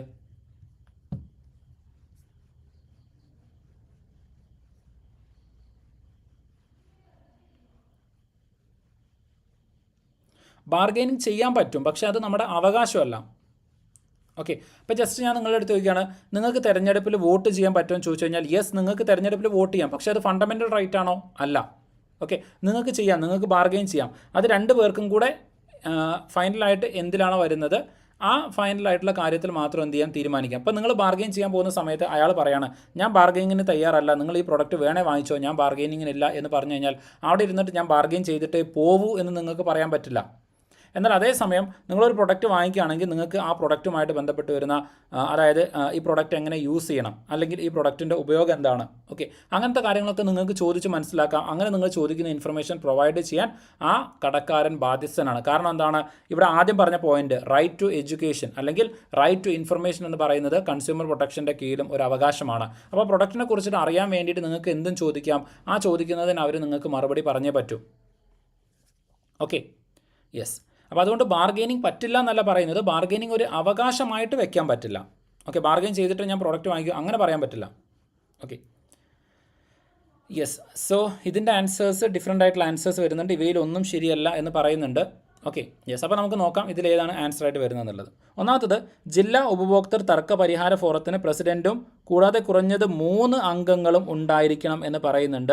അപ്പോൾ ജില്ലാ ലെവലിൽ വരുന്ന കോമ്പോസിഷനാണ് കാണിച്ചിരിക്കുന്നത്. ഓക്കെ, അപ്പോൾ ജില്ലാ ലെവലിൽ വരുന്ന കോമ്പോസിഷൻ എന്ന് പറയുന്നത് അത് ശരിയാണ്. ഓക്കെ, അതായത് അവിടെ നോക്കുകയാണെന്നുണ്ടെങ്കിൽ 3 അംഗങ്ങളെങ്കിലും മിനിമം ഉണ്ടായിരിക്കണം എന്ന് പറയുന്നുണ്ട്. ഓക്കെ, 3 അംഗങ്ങളെങ്കിലും ഉണ്ടായിരിക്കണം എന്ന് പറയുന്നുണ്ട്. അതും കൂടി ജസ്റ്റ് ഒന്ന് എന്ത് ചെയ്യണം, ഓർത്ത് വെക്കണം. ഓക്കെ, സോ ഇത് തെറ്റാണ്. ഇവിടെ ചോദിച്ചിരിക്കുന്നത്, സോറി 1 സെക്കൻഡ്. യെസ്, ശരിയായത് ഏതെന്നാണ് ചോദിച്ചിരിക്കുന്നത്. ഓക്കെ അല്ലേ, ശരിയായത് ഏതെന്നാണ് ചോദിച്ചിരിക്കുന്നത്. ഓക്കെ, സോ ഇവിടെ നമ്മൾ നോക്കുകയാണെന്നുണ്ടെങ്കിൽ, സോറി, ഇവിടെ 3 അംഗങ്ങളല്ല 2 അംഗങ്ങളാണ്. ഓക്കെ, 3 അംഗങ്ങളല്ല, ടോട്ടൽ 3 അംഗങ്ങളാണ്. Okay, total 3 members. Okay, total 3 മെമ്പേഴ്സാണ്. അതിൽ ഈ പറയുന്ന പോലെ എന്ത് വരുന്നുണ്ട്, തർക്ക പരിഹാരത്തിന് ഒരു പ്രസിഡൻറ്റ് വരുന്നുണ്ട്, കൂടാതെ പ്ലസ് 2 മെമ്പേഴ്സാണ്. ഓക്കെ, പ്ലസ് 2 മെമ്പേഴ്സാണ് വരുന്നത്. യെസ്, ടോട്ടലായിട്ട് 3 അംഗങ്ങൾ എന്നുള്ളതാണ്. Okay, yes. അപ്പോൾ അത് ജസ്റ്റ് ഒന്ന് എന്ത് ചെയ്യണം, ഓർത്ത് വയ്ക്കണം. ടോട്ടൽ മെമ്പേഴ്സ് എന്ന് പറയുന്നത് 3 പേരാണ് വരുന്നത്, അതായത് പ്രസിഡൻറ്റ് പ്ലസ് എന്നുള്ള രൂപത്തിലേക്ക്. ഓക്കെ, 1 പ്രസിഡൻറ്റ് പ്ലസ് 2 അംഗങ്ങൾ, അങ്ങനെ ടോട്ടലായിട്ട് 3 പേരാണ് വരുന്നത്. ഇവിടെ പറഞ്ഞിരിക്കുന്നത് കുറഞ്ഞത് പ്രസിഡൻറ്റും കൂടാതെ കുറഞ്ഞത് 3 അംഗങ്ങൾ എന്നാണ് പറഞ്ഞിരിക്കുന്നത്. അത് തെറ്റാണ്. ഓക്കെ, അതായത് കുറഞ്ഞത് 3 അംഗങ്ങൾ എന്നാണെന്നുണ്ടെങ്കിൽ അത് ശരിയാണ്. Okay, yes. അപ്പം അവിടെ നോക്കുന്ന സമയത്ത് അതെന്താണ്, തെറ്റാണ്. ഓക്കെ, അപ്പോൾ ജസ്റ്റ് എന്ത് ചെയ്യുക, അതൊന്ന് ഓർത്ത് വയ്ക്കുക. ആ ഒരു സ്റ്റേറ്റ്മെൻറ്റ് എന്താണ്, തെറ്റായിട്ട് വരുന്നുണ്ട്. ഓക്കെ, അതായത് ഏറ്റവും ചുരുങ്ങിയത് 3 മെമ്പേഴ്സ് മതി. ഇവിടെ പറഞ്ഞിരിക്കുന്നത് 4 മെമ്പേഴ്സ് വേണമെന്നാണ്. പ്രസിഡൻറ്റും പ്ലസ് 3 മെമ്പേഴ്സ് എന്ന് പറയുമ്പോൾ തഫ്ഷി പറഞ്ഞ പോലെ 4 മെമ്പേഴ്സ് ആവും. ഓക്കെ, പറഞ്ഞിരിക്കുന്നത് 3 മെമ്പേഴ്സിൻ്റെ കേസാണ് പറഞ്ഞിരിക്കുന്നത്. അതുകൊണ്ട് ആ കാര്യം എന്താണ്, തെറ്റാണ്. Okay, yes. ഇനി അതുപോലെ തന്നെ ജില്ലാ ഉപഭോക്തൃ തർക്ക പരിഹാര ഫോറത്തിൽ അംഗങ്ങളെ നിയമിക്കുന്നതിന് ഫോറം പ്രസിഡൻറ്റിൻ്റെ ശുപാർശ ആവശ്യമാണ് എന്ന് പറയുന്നുണ്ട്. ആ സ്റ്റേറ്റ്മെൻറ്റും തെറ്റാണ്. ഓക്കെ, അല്ല, ഈ പറയുന്ന പോലെ ഈ ഫോറത്തിൻ്റെ ആവശ്യമൊന്നും വരുന്നില്ല. ഓക്കെ, അപ്പോൾ അതും ആവശ്യമായിട്ട് വരുന്നില്ല. അതും കൂടി ജസ്റ്റ് എന്താണ്, ഓർത്ത് വയ്ക്കണം. ഇതും തെറ്റായിട്ട് വരുന്ന കാര്യമാണ്. അടുത്തത്, ജില്ലാ ഉപഭോക്തൃ തർക്ക പരിഹാര ഫോറത്തിന് പ്രസിഡന്റിനെ നിയമിക്കുന്നത് രാഷ്ട്രപതിയുടെ ഉത്തരവ് പ്രകാരമാണ്. ജസ്റ്റ് ആലോചിച്ച് നോക്കുക, ജില്ലാ ലെവലിൽ അപ്പോയിൻമെൻറ്റ് നടത്താൻ വേണ്ടിയിട്ട് രാഷ്ട്രപതി വരണം എന്ന് പറയുന്നത് തെറ്റാണ്. ഓക്കെ, രാഷ്ട്രപതിയുടെ ആവശ്യം വരുന്നില്ല. ഓക്കെ, അതും കൂടി ജസ്റ്റ് ഒന്ന് എന്ത് ചെയ്യണം, ഓർത്ത് വയ്ക്കണം. അത് സംസ്ഥാന സർക്കാരുകളാണ് ചെയ്യുന്നത്. ഓക്കെ, സംസ്ഥാന സർക്കാരുകളാണ് ചെയ്യുന്നത്. അതുകൊണ്ട് ഈ സ്റ്റേറ്റ്മെൻറ്റും തെറ്റാണ്. പ്രസിഡന്റ് എന്തായാലും വരില്ല എന്നുള്ള ഉറപ്പാണ്. പ്രസിഡന്റിനെ അപ്പോയിൻറ്റ് ചെയ്യാൻ രാഷ്ട്രപതി എന്തായാലും വരില്ല എന്നുള്ളത് 100% ഉറപ്പാണ്. ഓക്കെ, അപ്പോൾ അതും കൂടി ജസ്റ്റ് ഒന്ന് എന്ത് ചെയ്യണം, ഓർത്ത് വയ്ക്കണം. ഇമ്പോർട്ടൻ്റ് ആയിട്ട് വരുന്നുണ്ട്. ഇനി ഇവിടെ ഈ പറയുന്ന ജില്ലാ ഉപഭോക്തൃ തർക്ക പരിഹാരത്തിൻ്റെ പ്രസിഡൻ്റായിട്ട് ഒരാളെ നിയമിക്കുകയാണെന്നുണ്ടെങ്കിൽ ഒരു ജില്ലാ ജഡ്ജായിട്ട്, ഓക്കെ, ഒരു ഡിസ്ട്രിക്ട് ജഡ്ജായിട്ട് അല്ലെങ്കിൽ ഒരു ജില്ലാ ജഡ്ജായിട്ട് അപ്പോയിൻറ്റ് ചെയ്യാൻ പറ്റുന്ന ഒരാളെ ആയിരിക്കണം അപ്പോയിൻറ്റ് ചെയ്യേണ്ടത് എന്ന് പറയുന്നുണ്ട്. ഓക്കെ, അതുപോലെ തന്നെ കമ്മീഷൻ്റെ കാലാവധി നോക്കുകയാണെന്നുണ്ടെങ്കിൽ 4 വർഷം അല്ലെങ്കിൽ 65 വയസ്സ് വരെ എന്നാണ് പറയുന്നത്. 4 വർഷം അല്ലെങ്കിൽ 65 വയസ്സ് വരെ എന്ന് പറയുന്നുണ്ട്. ഓക്കെ, അപ്പോൾ ഇത്രയും കാര്യങ്ങൾ ഇതുമായിട്ട് ബന്ധപ്പെട്ടുകൊണ്ട് ജസ്റ്റ് ഒന്ന് എന്ത് ചെയ്യണം, ഓർത്ത് വയ്ക്കണം. ഇമ്പോർട്ടൻ്റ് ആയിട്ട് വരുന്ന കാര്യങ്ങളാണ്. Okay, yes. അടുത്തത്, നിർമ്മാതാവോ സേവനദാതാവോ നൽകുന്ന തെറ്റായതോ തെറ്റിദ്ധരിപ്പിക്കുന്നതോ ആയ പരസ്യങ്ങൾക്ക് 2019 ഉപഭോക്തൃ സംരക്ഷണ നിയമപ്രകാരം ചുമത്താവുന്ന പരമാവധി ശിക്ഷ എന്താണെന്നാണ് ചോദിച്ചിരിക്കുന്നത്. ഓക്കെ, ആക്ടിൻ്റെ പ്രൊവിഷൻസ് കറക്റ്റായിട്ട് ചോദിക്കുന്നുണ്ട്.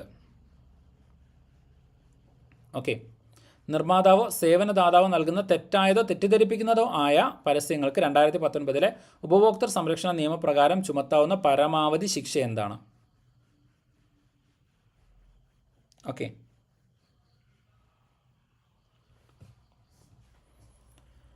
സോ എന്തായിരിക്കും വരുന്നത്? ഓക്കെ, അറിയില്ല. ജസ്റ്റ് ഒന്ന് ഗസ് ചെയ്ത് നോക്കുമോ? ഓക്കെ, അതായത് തെറ്റിദ്ധരിപ്പിക്കുന്ന ഒരു പരസ്യം ഒരാൾ നൽകുകയാണെന്നുണ്ടെങ്കിൽ അയാൾക്ക് കൊടുക്കാൻ പറ്റുന്ന പരമാവധി ആയിട്ടുള്ളൊരു ശിക്ഷ ഇതിൽ എന്തായിരിക്കും എന്നുള്ളത്.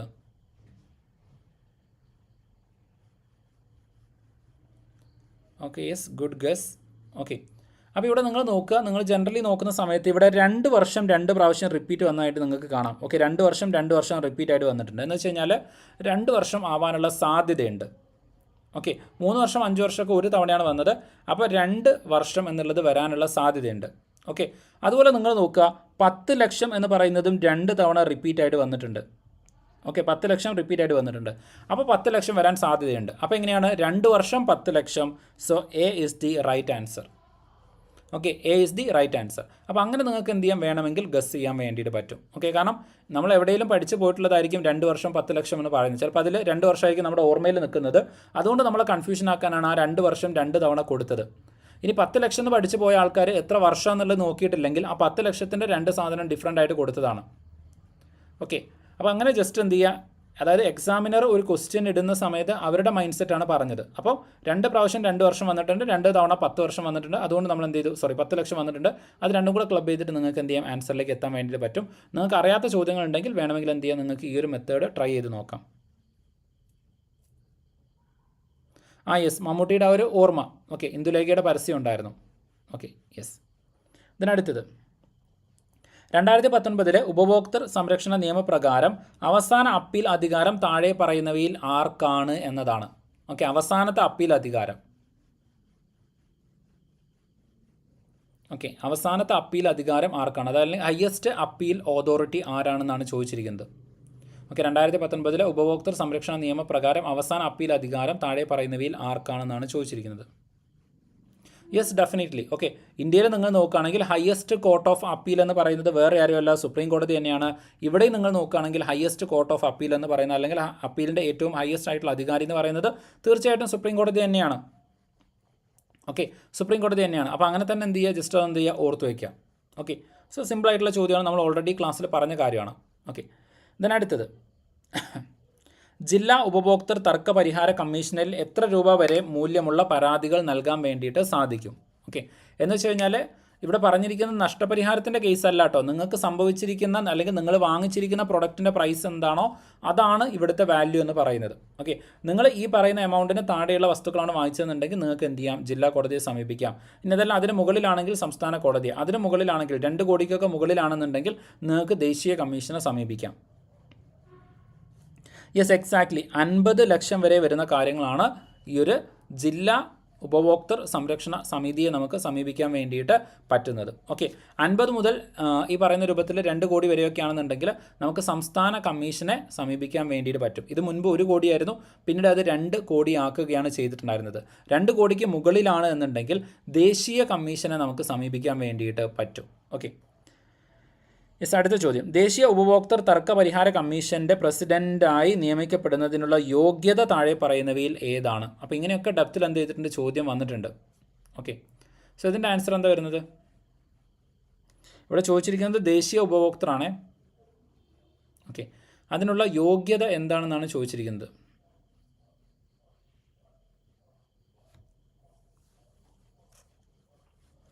ഓക്കെ, ഇന്ത്യയുടെ വിരമിച്ച സുപ്രീം കോടതി ചീഫ് ജസ്റ്റിസ് ആയിരിക്കണം. സേവനമനുഷ്ഠിക്കുന്നതോ വിരമിച്ചതോ ആയ സുപ്രീം കോടതി ജഡ്ജി, സേവനമനുഷ്ഠിക്കുന്നതോ വിരമിച്ചതോ ആയ ഹൈക്കോടതി ജഡ്ജി, ഉപഭോക്തൃ പ്രശ്നത്തിൽ ആഴത്തിലുള്ള അറിവുള്ള ഏതൊരു വ്യക്തിക്കും ആവാം എന്നാണ് പറയുന്നത്.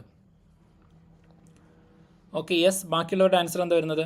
Okay, Sajmi, Thafshi, Surekha. Okay, Krishna, yes, good guess. So answer is B ആണ്. ഓക്കെ, സേവനമനുഷ്ഠിക്കുന്നതോ വിരമിച്ചതോ ആയ സുപ്രീം കോടതി ജഡ്ജി. ഓക്കെ, സേവനമനുഷ്ഠിക്കുന്നതോ വിരമിച്ചതോ ആയ സുപ്രീം കോടതി ജഡ്ജി. So B is the right answer. Okay, B ആണ് കുറച്ചുകൂടെ ആക്യുറേറ്റ് ആയിട്ടുള്ള കറക്റ്റ് ആയിട്ടുള്ള ആൻസർ വരുന്നത്. അത് ജസ്റ്റ് ഒന്ന് എന്ത് ചെയ്യണം, ഓർത്ത് വെക്കണം. Okay, yes. ഇനി ഇവിടേക്ക് നിങ്ങൾ നോക്കുകയാണെങ്കിൽ നമ്മൾ നേരത്തെ ജില്ലാ കമ്മീഷൻ്റെ കേസൊക്കെ നോക്കിയിട്ടുണ്ടായിരുന്നു. അതുപോലെ തന്നെ ദേശീയ കമ്മീഷനിലേക്ക് വരുന്ന സമയത്ത് പ്രസിഡൻറ്റിൻ്റെ സേവന കാലാവധി എന്ന് പറയുന്നത് 4 വർഷം 4 ഇയേഴ്സ് അല്ലെങ്കിൽ 70 ഇയേഴ്സ് ഏജ് വരെയാണ്. ഓക്കെ, 70 വയസ്സാകുന്നവരെ അല്ലെങ്കിൽ 4 വർഷത്തെ കാലാവധി, ഇതാണ് ടെനർ പ്രൊട്ടക്ഷൻ ലഭിക്കുന്നത്. അതും കൂടെ ജസ്റ്റ് ഒന്ന് എന്ത് ചെയ്യണം, ഓർത്ത് വയ്ക്കണം. ഇമ്പോർട്ടൻ്റ് ആയിട്ട് വരുന്ന കാര്യങ്ങളാണ്. Okay, yes. ഇതിനടുത്തത് ഉപഭോക്തൃ നിയമം 2019 അനുസരിച്ച് ഒരു ഉൽപ്പന്ന ബാധ്യത പ്രവർത്തനത്തിൽ, ഓക്കെ, അതായത് ഒരു ഉൽപ്പന്നത്തിൻ്റെ പ്രവർത്തനത്തിൽ ബാധ്യത എന്ന് പറയുന്നത് ഒരു ഉൽപ്പന്ന നിർമ്മാതാവ് ബാധ്യസ്ഥൻ ആയിരിക്കും എങ്കിൽ, ഓക്കെ, അത് ഏതെല്ലാം കണ്ടീഷൻസിലാണ് വരുന്നത് എന്നാണ് ചോദിച്ചിരിക്കുന്നത്. എന്ന് വെച്ചാൽ ഒരു ഉൽപ്പാദനത്തിൻ്റെ അല്ലെങ്കിൽ ഒരു ഉൽപ്പന്നത്തിൻ്റെ പ്രൊഡക്റ്റ് ലയബിലിറ്റി ഏതെല്ലാം കണ്ടീഷൻസിൽ വരും? ഒന്നാമത്തത് ഉൽപ്പന്നത്തിൻ്റെ മാനുഫാക്ചറിങ്ങിൽ ഡിഫക്റ്റ് വരികയാണെന്നുണ്ടെങ്കിൽ, രണ്ടാമത്തത് ഡിസൈനിൽ ഡിഫക്റ്റ് വരികയാണെന്നുണ്ടെങ്കിൽ, അതുപോലെ തന്നെ ഒരു പ്രൊഡക്റ്റ് ഉണ്ടാക്കുന്നതിന് ചില മാനുഫാക്ചറിങ് സ്പെസിഫിക്കേഷൻസ് പറഞ്ഞിട്ടുണ്ടായിരിക്കും, അതിൽ തെറ്റ് വരികയാണെന്നുണ്ടെങ്കിൽ, ഇനി അതല്ലെങ്കിൽ ഈ പറയുന്ന വാറണ്ടിയുമായിട്ട് പൊരുത്തപ്പെടുന്നില്ല എന്നുണ്ടെങ്കിൽ, എന്ന് വെച്ചാൽ തന്ന വാറണ്ടി എന്ത് ചെയ്യുന്നില്ല, കമ്പനി നമുക്ക് പറഞ്ഞ വാറണ്ടി നമുക്ക് തരുന്നില്ല എന്നുണ്ടെങ്കിൽ. ഓക്കെ, സോ ഏതെല്ലാം കേസിലായിരിക്കും വരുന്നത്? Okay, yes, good. സോ ഇവിടെ പറഞ്ഞിരിക്കുന്ന എല്ലാം എന്താണ് ഇതിൻ്റെ പരിധിയിൽ വരുന്നുണ്ട്. ഓക്കെ, മാനുഫാക്ചറിങ് ഡിഫക്റ്റ് ആണ് എന്നുണ്ടെങ്കിൽ മാനുഫാക്ചറിങ് ഡിഫക്റ്റ് ആയിട്ടുള്ള പ്രോഡക്റ്റ് സെല്ല് ചെയ്യാൻ പറ്റില്ല. ചിലപ്പോൾ നിങ്ങൾ സർപ്ലസ് എന്നൊക്കെ പറഞ്ഞിട്ട് ചിലപ്പോൾ ഡ്രസ്സ് വിൽക്കുന്നത് ചിലപ്പോൾ നിങ്ങൾ ആലോചിക്കാൻ സാധ്യതയുണ്ട്. സർപ്ലസ് എന്ന് പറഞ്ഞിട്ട് ഡിഫക്റ്റീവ് ആയിട്ടുള്ള പ്രോഡക്റ്റ് ആണ്. ഓക്കെ, അപ്പോൾ അത് സെല്ല് ചെയ്യുന്നില്ലേ എന്ന് നിങ്ങൾ ചോദിക്കാം. പക്ഷേ ഡിഫക്റ്റീവ് ആയിട്ടുള്ള പ്രോഡക്റ്റ് ഡിഫക്റ്റീവ് ആണ് എന്ന് പറഞ്ഞുകൊണ്ടായിരിക്കണം സെല്ല് ചെയ്യേണ്ടത്. അതിൽ കാണിച്ചിരിക്കുന്ന ഡിഫക്റ്റുകളല്ലാതെ വേറെ ഡിഫക്റ്റ് വരാനും പാടില്ല. നോർമൽ പ്രൊഡക്റ്റിൻ്റെ കേസാണ് പറയുന്നത്. നോർമൽ പ്രൊഡക്റ്റുകളാണെന്നുണ്ടെങ്കിൽ അതിൽ ഡിഫക്റ്റ് ഉണ്ടാവാൻ പാടില്ല. നിങ്ങളൊരു പ്രൊഡക്റ്റ് വാങ്ങിച്ചു, ആ പ്രൊഡക്റ്റിൽ ഡിഫക്റ്റ് ഉണ്ടെങ്കിൽ നിങ്ങൾക്കത് റിട്ടേൺ നൽകാം, അല്ലെങ്കിൽ നിങ്ങൾക്കത് എന്ത് ചെയ്യാം, റീപേയ്മെൻറ്റ് ആവശ്യപ്പെടാൻ വേണ്ടിയിട്ട് പറ്റും. ഓക്കെ, റീഫണ്ട് ആവശ്യപ്പെടാൻ വേണ്ടിയിട്ട് പറ്റും. അതല്ലെങ്കിൽ നിങ്ങൾക്ക് പരാതി കൊടുക്കാൻ വേണ്ടിയിട്ട് പറ്റും. അപ്പോൾ ഒന്നാമത്തത് മാനുഫാക്ചറിങ് ഡിഫക്റ്റ് ഉണ്ടാവാൻ പാടില്ല, അത് ശരിയാണ്. ഉൽപ്പന്നത്തിൻ്റെ ഡിസൈനിൽ മാറ്റം വരികയാണെന്നുണ്ടെങ്കിൽ, പറഞ്ഞിരിക്കുന്ന സ്പെസിഫിക്കേഷനിലല്ല നമുക്ക് കിട്ടിയിരിക്കുന്നത് എന്നുണ്ടെങ്കിൽ, ആ കേസിൽ നമുക്ക് പരാതിപ്പെടാൻ വേണ്ടിയിട്ട് പറ്റും. അപ്പോൾ നിങ്ങൾ ചിലപ്പോൾ കണ്ടിട്ടുണ്ടായിരിക്കും, ജപ്പാനിലൊക്കെ സാധാരണ നിങ്ങൾക്കറിയാം, നമ്മുടെ ഇന്ത്യയിൽ കുറച്ച് ദിവസം മുമ്പായിരുന്നു രാഘവ് ചന്ദ, അദ്ദേഹം എന്ത് ചെയ്തിട്ടുണ്ടായിരുന്നത്, പാർലമെൻറ്റിൽ ഈ കാര്യം ഉന്നയിച്ചിട്ടുണ്ടായിരുന്നത്. അതായത് ഈ സോഫ്റ്റ് ഡ്രിങ്കൊക്കെ അവരുടെ കവറിന് പുറത്ത് ഈ ഉൽപ്പന്നങ്ങളുടെയൊക്കെ പരസ്യത്തിൽ ഈ ഫ്രൂട്ട്സിനൊക്കെ കൊടുക്കുന്നുണ്ട്. എന്ന് വെച്ചാൽ അതിൽ 1% പോലും ഫ്രൂട്ട്സ് വരുന്നില്ല. അപ്പോൾ എന്തുകൊണ്ടാണ് ഇവർ ഈ ഫ്രൂട്ട്സിൻ്റെ ഇമേജ് കൊടുക്കുന്നത്, അത് നിയന്ത്രിക്കണം എന്ന് പറഞ്ഞുകൊണ്ട് രാഘവ് ചദ്ദ അദ്ദേഹം എന്ത് ചെയ്തിട്ടുണ്ടായിരുന്നു, ഒരു സ്പീച്ചൊക്കെ കൊടുത്തിട്ടുണ്ടായിരുന്നു ഉപഭോക്തൃ സംരക്ഷണവുമായിട്ട് ബന്ധപ്പെട്ടുകൊണ്ട്. അപ്പോൾ ജപ്പാനിൽ നിങ്ങൾ നോക്കുകയാണെന്നുണ്ടെങ്കിൽ, ഇപ്പോൾ ഒരു പ്രൊഡക്റ്റിൻ്റെ ഒരു ബിസ്ക്കറ്റിൻ്റെ കവറാണെന്നുണ്ടെങ്കിൽ, ആ ഉള്ളിൽ കിടക്കുന്ന ബിസ്ക്കറ്റിൻ്റെ സൈസ് എന്താണോ ആ സൈസിനനുസരിച്ചിട്ടായിരിക്കണം അതിൻ്റെ പുറത്ത് ഡിസ്പ്ലേ ചെയ്തിരിക്കുന്നത് എന്ന് പറയുന്നുണ്ട്. അത്രത്തോളം ആക്യുറേറ്റ് ആയിരിക്കണം. അപ്പോൾ ആ സൈസ് ആയാലും ഡിസൈൻ ആയാലും ഉള്ളിൽ കിടക്കുന്ന ബിസ്ക്കറ്റിൻ്റെ അതേ ഡിസൈൻ പുറത്ത് കൊടുത്തിട്ടില്ല എന്നുണ്ടെങ്കിൽ തീർച്ചയായിട്ടും അവിടെ ആക്ഷൻ എടുക്കുന്നതായിരിക്കും. ഓക്കെ, എക്സാക്ട്ലി സൈസ് എന്താണ് വരുന്നത്, കളർ എന്താണോ വരുന്നത്, ആ രൂപത്തിലായിരിക്കണം പ്രൊഡക്റ്റിൻ്റെ ഡിസൈനിങ് കൊടുക്കേണ്ടത്. ഡിസൈനിൽ പാകപ്പിഴവ് വന്നു കഴിഞ്ഞാൽ അത് ഈ പറയുന്ന കൺസ്യൂമർ പ്രൊട്ടക്ഷൻ ആക്ടിൻ്റെ പരിധിയിൽ വരുന്നതായിരിക്കും. അയാൾക്കെതിരെ കേസ് കൊടുക്കാൻ വേണ്ടി പറ്റും. ആരാണോ ഉൽപ്പന്നം ഉണ്ടാക്കിയത് അയാൾക്കെതിരെ കേസ് കൊടുക്കാൻ പറ്റും. ദെൻ അടുത്തത്, പാലിക്കപ്പെടേണ്ട നിർമ്മാണ സവിശേഷതകളിൽ നിന്നുള്ള വ്യതിയാനം എന്ന് വെച്ചാൽ ഓരോ പ്രൊഡക്റ്റും ഉണ്ടാക്കുന്ന സമയത്ത് ചില ക്വാളിറ്റി അല്ലെങ്കിൽ ചില സ്റ്റാൻഡേർഡുകൾ നമ്മൾ ഫോളോ ചെയ്യേണ്ടതായിട്ട് വരുന്നുണ്ട്. ഇപ്പോൾ സ്റ്റീൽ മാനുഫാക്ചർ ചെയ്യുകയാണെങ്കിൽ ഇന്ന സ്റ്റാൻഡേർഡ് വരുന്നുണ്ട്. റോഡ് മാനുഫാക്ചർ ചെയ്യുകയാണെങ്കിൽ അതിൽ സിമെൻറ്റ്, കോൺക്രീറ്റ് ഇതൊക്കെ മിക്സ് ചെയ്യുന്നതിന് ഒരു കോമ്പോസിഷൻ വരുന്നുണ്ട്. അത് കൃത്യമായിട്ട് പാലിച്ചിട്ടുണ്ടെങ്കിൽ അതിൻ്റെ സ്ട്രെങ്ത്തിനെയൊക്കെ ബാധിക്കും. അപ്പോൾ കൃത്യമായിട്ട് ഈ പറയുന്ന കോമ്പോസിഷൻ അല്ലെങ്കിൽ മാനുഫാക്ചറിങ് സ്പെസിഫിക്കേഷൻസ് കൃത്യമായിട്ട് ഫോളോ ചെയ്തിരിക്കണം. അല്ലാത്ത കേസിൽ തീർച്ചയായിട്ടും അവിടെ ആക്ഷൻസ് എടുക്കുന്നതായിരിക്കും. ദെൻ അടുത്തതാണ് കൺഫേം ടു എക്സ്പ്രസ് വാറണ്ടി. ഒരു വാറണ്ടി തന്ന് ആ വാറണ്ടി ഇല്ല എന്ന് പറയുകയാണ്, അല്ലെങ്കിൽ വാറണ്ടി പീരീഡിൽ മാറ്റം വരുത്തുകയാണെന്നുണ്ടെങ്കിൽ അവിടെ നമുക്ക് എന്ത് ചെയ്യാം, അവർക്കെതിരെ കേസ് കൊടുക്കാൻ വേണ്ടിയിട്ട് പറ്റും. Okay, yes. ദെൻ അടുത്തത്, ഈ ഒരു ചോദ്യമാണ് ഞാൻ നേരത്തെ പറഞ്ഞത്. ഈ രൂപത്തിലും PSC ചോദ്യം ചോദിച്ചിട്ടുണ്ട്. അതായത് തത്വം പറയുന്നത് നിർമ്മാതാവിന് അവസാനത്തെ ആത്യന്തികമായി ഉപയോഗം നടത്തുന്ന ഉപഭോക്താവിനോട് വരെ ബാധ്യതയുണ്ട് എന്നാണ് പറയുന്നത്. ദെൻ നമുക്ക് തന്നിരിക്കുന്ന വസ്തുത, എക്സ് നിർമ്മാതാവിൽ നിന്ന് സുതാര്യമല്ലാത്ത കുപ്പിയിൽ അടച്ച വൈൻ വാങ്ങുകയും തൻ്റെ സുഹൃത്തായ വൈക്ക് പകർന്നു നൽകുകയും ചെയ്തു. അവസാനത്തെ ഗ്ലാസ് വൈൻ പകർന്നു നൽകുമ്പോൾ കുപ്പിയിൽ നിന്നും ഒഴുകിയ അച്ചിൻ്റെ അവശിഷ്ടം വൈയുടെ ഗ്ലാസ്സിൽ വീഴുകയും തൽഫലമായി വൈ കടുത്ത അസ്വാസ്ഥ്യം പ്രകടിപ്പിക്കുകയും ചെയ്തു. ഇങ്ങനെയാണെന്നുണ്ടെങ്കിൽ ആർക്കാണ് ഇവിടെ പ്രൊഡക്റ്റ് ലയബിലിറ്റി വരുന്നത് എന്നാണ് ചോദിച്ചിരിക്കുന്നത്. ഒന്നാമത്തത്, നിർമ്മാതാവിന് വൈക്ക് നഷ്ടപരിഹാരം നൽകാൻ ബാധ്യതയുണ്ട്. നിർമ്മാതാവിന് എക്സുമായിട്ടാണ് ഉടമ്പടി, വൈക്ക് നഷ്ടപരിഹാരം നൽകാൻ ബാധ്യതയില്ല. എക്സ് വൈക്ക് നഷ്ടപരിഹാരം നൽകണം. മുകളിൽ പറഞ്ഞത് ഒന്നുമല്ല. ആൻസർ എന്താ വരുന്നത്? ഇങ്ങനെ ആപ്ലിക്കേഷൻ ലെവലിൽ ചോദ്യങ്ങൾ വരുന്നുണ്ട്, അതുകൊണ്ടാണ് ഞാൻ പറഞ്ഞത്. ഓക്കെ,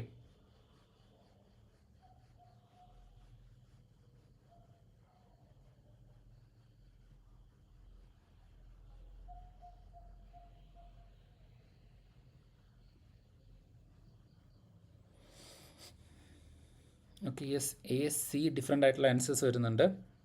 ഓക്കെ, ഇവിടെ എപ്പോഴും ശ്രദ്ധിക്കുക, ഈ കൺസ്യൂമർ പ്രൊട്ടക്ഷനിൽ ആരാണോ പ്രൊഡക്റ്റ് ഉണ്ടാക്കിയത് അയാളും അവസാനമായിട്ട് ആരാണോ ഈ പ്രൊഡക്റ്റ് ഉപയോഗിച്ചത് അയാളും തമ്മിലായിരിക്കും പ്രശ്നം ഉണ്ടാകുന്നത്. ഓക്കെ, അതിൻ്റെ ഇടയ്ക്ക് ഈ ട്രാൻസ്ഫർ ചെയ്തതോ അല്ലെങ്കിൽ ഡിസ്ട്രിബ്യൂട്ട് ചെയ്തതോ ആയിട്ടുള്ള ആൾക്കാർക്കൊന്നും ഇതിൻ്റെ ബാധ്യത വരുന്നില്ല. ഈ ഉണ്ടാക്കിയ ആൾ ഫൈനലായിട്ട് കൺസ്യൂം ചെയ്ത ആൾ. അപ്പോൾ ഇവിടെ വൈ എന്ന് പറയുന്ന ആൾ നേരിട്ട് പ്രൊഡക്റ്റ് ഈ മാനുഫാക്ചറിൽ നിന്ന് വാങ്ങിയിട്ടില്ല. പക്ഷേ അവിടെ പറയുന്ന ഒരു കാര്യമുണ്ട്, അതാണ് നോ പ്രൈവറ്റി ഓഫ് കോൺട്രാക്റ്റ് എന്ന് പറയുന്നത്. ഓക്കെ, നോ പ്രൈവറ്റി ഓഫ് കോൺട്രാക്റ്റ് എന്ന് പറയുന്നത് എന്ന് വെച്ച് കഴിഞ്ഞാൽ ഈ പറയുന്ന വൈ സാധനം വാങ്ങിക്കുന്ന സമയത്ത് ഇയാളുമായിട്ട് കോൺട്രാക്റ്റ് ഒന്നും ഉണ്ടാക്കിയിട്ടില്ല, പണം കൊടുത്തിട്ടില്ല, ഇന്ന ക്വാളിറ്റിയുള്ള സാധനം കിട്ടുമെന്ന് വൈ ഈ മാനുഫാക്ചറുമായിട്ട് ഒരു തരത്തിലുള്ള കോൺട്രാക്റ്റും അവിടെ വെച്ചിട്ടില്ല. ഓക്കെ, പക്ഷേ അവിടെ ആ പ്രൊഡക്റ്റിൻ്റെ ന്യൂനത കാരണം, ആ പ്രൊഡക്റ്റിൽ ഒരു അഡീഷണൽ ആയിട്ടുള്ള ഒരു സബ്സ്റ്റൻസ് വന്നത് കാരണം എന്തെങ്കിലും പ്രശ്നം ഉണ്ടായിക്കഴിഞ്ഞാൽ, വൈക്ക് അതുമായിട്ട് ബന്ധപ്പെട്ട് ആരോഗ്യ പ്രശ്നം ഉണ്ടായിക്കഴിഞ്ഞാൽ സ്വാഭാവികമായിട്ടും അയാൾക്ക് കേസ് കൊടുക്കാൻ വേണ്ടിയിട്ടുള്ള അധികാരമുണ്ട്. ഈ പറയുന്ന ആരാണോ പ്രൊഡക്റ്റ് മാനുഫാക്ചർ അദ്ദേഹം കോമ്പൻസേഷൻ കൊടുത്തേ പറ്റുള്ളൂ. ഓക്കെ, അപ്പോൾ ഫൈനൽ ആയിട്ടുള്ള കൺസ്യൂമറുടെ കേസ് മാത്രം നിങ്ങൾ നോക്കിയാൽ മതി. പിന്നെ എക്സ് ഇവിടെ എന്ത് ചെയ്തിട്ടില്ല, ഒരു സാധനവും അതായത് എക്സും വൈയും തമ്മിൽ അവിടെ എന്ത് ചെയ്തിട്ടില്ല, പർച്ചേസ് ആൻഡ് സെല്ലിങ് നടത്തിയിട്ടില്ല.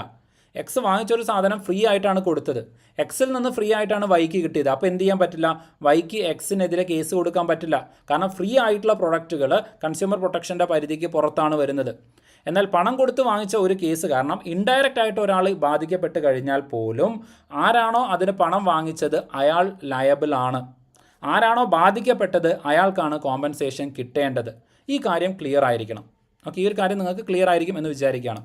Okay, yes. അപ്പോൾ ഇത്രയും കാര്യങ്ങളാണ് നമ്മൾ എന്ത് ചെയ്യുന്നത്, തൽക്കാലം ഇന്നത്തെ ദിവസം നമ്മൾ എന്ത് ചെയ്യുന്നത്, ഡിസ്കസ് ചെയ്യുന്നത്. ഇതുമായിട്ട് ബന്ധപ്പെട്ട് കുറച്ചധികം ചോദ്യങ്ങളും കൂടെ വരുന്നുണ്ട്. ആ ചോദ്യങ്ങളുടെ ആൻസേഴ്സ് വിത്ത് എക്സ്പ്ലനേഷൻ ഞാൻ നിങ്ങൾക്ക് പ്രൊവൈഡ് ചെയ്യുന്നതായിരിക്കും. ജസ്റ്റ് ഒന്ന് വായിച്ച് നോക്കുക. ഇത് മാത്രമല്ല, നമ്മുടെ ബാക്കിയുള്ള ലോസുമായിട്ട് ബന്ധപ്പെട്ട് വരുന്ന കാര്യങ്ങളും കൂടെ ഞാൻ എന്ത് ചെയ്യുന്നുണ്ട്, നോട്ട്സ് ആയിട്ട് ഷെയർ ചെയ്യുന്നുണ്ട്. ഓക്കെ, അപ്പോൾ അതുകൊണ്ട് നിങ്ങൾ എന്ത് ചെയ്യണം, തറവായിട്ടൊന്ന് വായിച്ച് നോക്കണം. ഓക്കെ, സോ ഓൾറെഡി നമ്മളൊരു 1 മണിക്കൂർ 15 മിനിറ്റിലധികം ആയിട്ടുണ്ട്. അപ്പോൾ അതുകൊണ്ട് തൽക്കാലം നമ്മൾ എന്ത് ചെയ്യണം, ജസ്റ്റ് ഒന്ന് ഇവിടെ വൈൻഡപ്പ് ചെയ്യണം. Okay, yes. അപ്പോൾ എല്ലാവരും നന്നായിട്ട് പഠിക്കാൻ വേണ്ടിയിട്ട് ശ്രമിക്കുക. നമ്മൾ കോർ ആയിട്ടുള്ള സബ്ജക്റ്റുകളൊക്കെ കവർ ചെയ്തിട്ടുണ്ട്. ഇനി നമുക്ക് നോക്കാൻ വേണ്ടിയിട്ട് പോകുന്നത് കുറച്ച് ഭാഗങ്ങൾ പെൻഡിങ് ഉണ്ട്, ഐ നോ. ഇനി നമ്മൾ നോക്കാൻ വേണ്ടി പോകുന്നത് ലൈഫ് സയൻസ്, അതുപോലെ തന്നെ ആർട്സ്, അങ്ങനത്തെ ഭാഗങ്ങളായിരിക്കും, കമ്പ്യൂട്ടർ. ഓക്കെ, ഇനി അതുപോലെ തന്നെ ഇംഗ്ലീഷിൻ്റെ നോട്ട്സ് നിങ്ങൾക്ക് പ്രൊവൈഡ് ചെയ്യുന്നുണ്ടായിരിക്കും. അത് മിക്കവാറും 2 ദിവസത്തിൻ്റെ ഉള്ളിൽ ഇംഗ്ലീഷിൻ്റെ നോട്ട്സ് നിങ്ങൾക്ക് പ്രൊവൈഡ് ചെയ്ത് തുടങ്ങും. പറ്റുമെങ്കിൽ ഞാൻ അതിൻ്റെ ഒരു ഓഡിയോ എക്സ്പ്ലനേഷൻ ക്ലാസ്സുകളും കൂടെ അറേഞ്ച് ചെയ്യാൻ വേണ്ടിയിട്ട് നോക്കുന്നുണ്ട്. അപ്പോൾ അങ്ങനെയാണെങ്കിൽ ചിലപ്പോൾ അതും കൂടെ നമ്മൾ എന്ത് ചെയ്യുന്നതായിരിക്കും, അപ്ലോഡ് ചെയ്ത് നിങ്ങൾക്ക് പ്രൊവൈഡ് ചെയ്യുന്നുണ്ടായിരിക്കും. അതല്ലെങ്കിൽ ആ ഇംഗ്ലീഷിൻ്റെ നോട്ട് തന്നെ ഒരു സെൽഫ് എക്സ്പ്ലനേറ്ററി ആയിട്ട് നിങ്ങൾ പഠിച്ച് മുന്നോട്ടേക്ക് പോകാൻ വേണ്ടിയിട്ട് ശ്രമിക്കണം. Okay, yes. So thank you everyone, all the best. എല്ലാവരും നന്നായിട്ട് പഠിക്കാൻ വേണ്ടിയിട്ട് ശ്രമിക്കുക. Okay, so good night.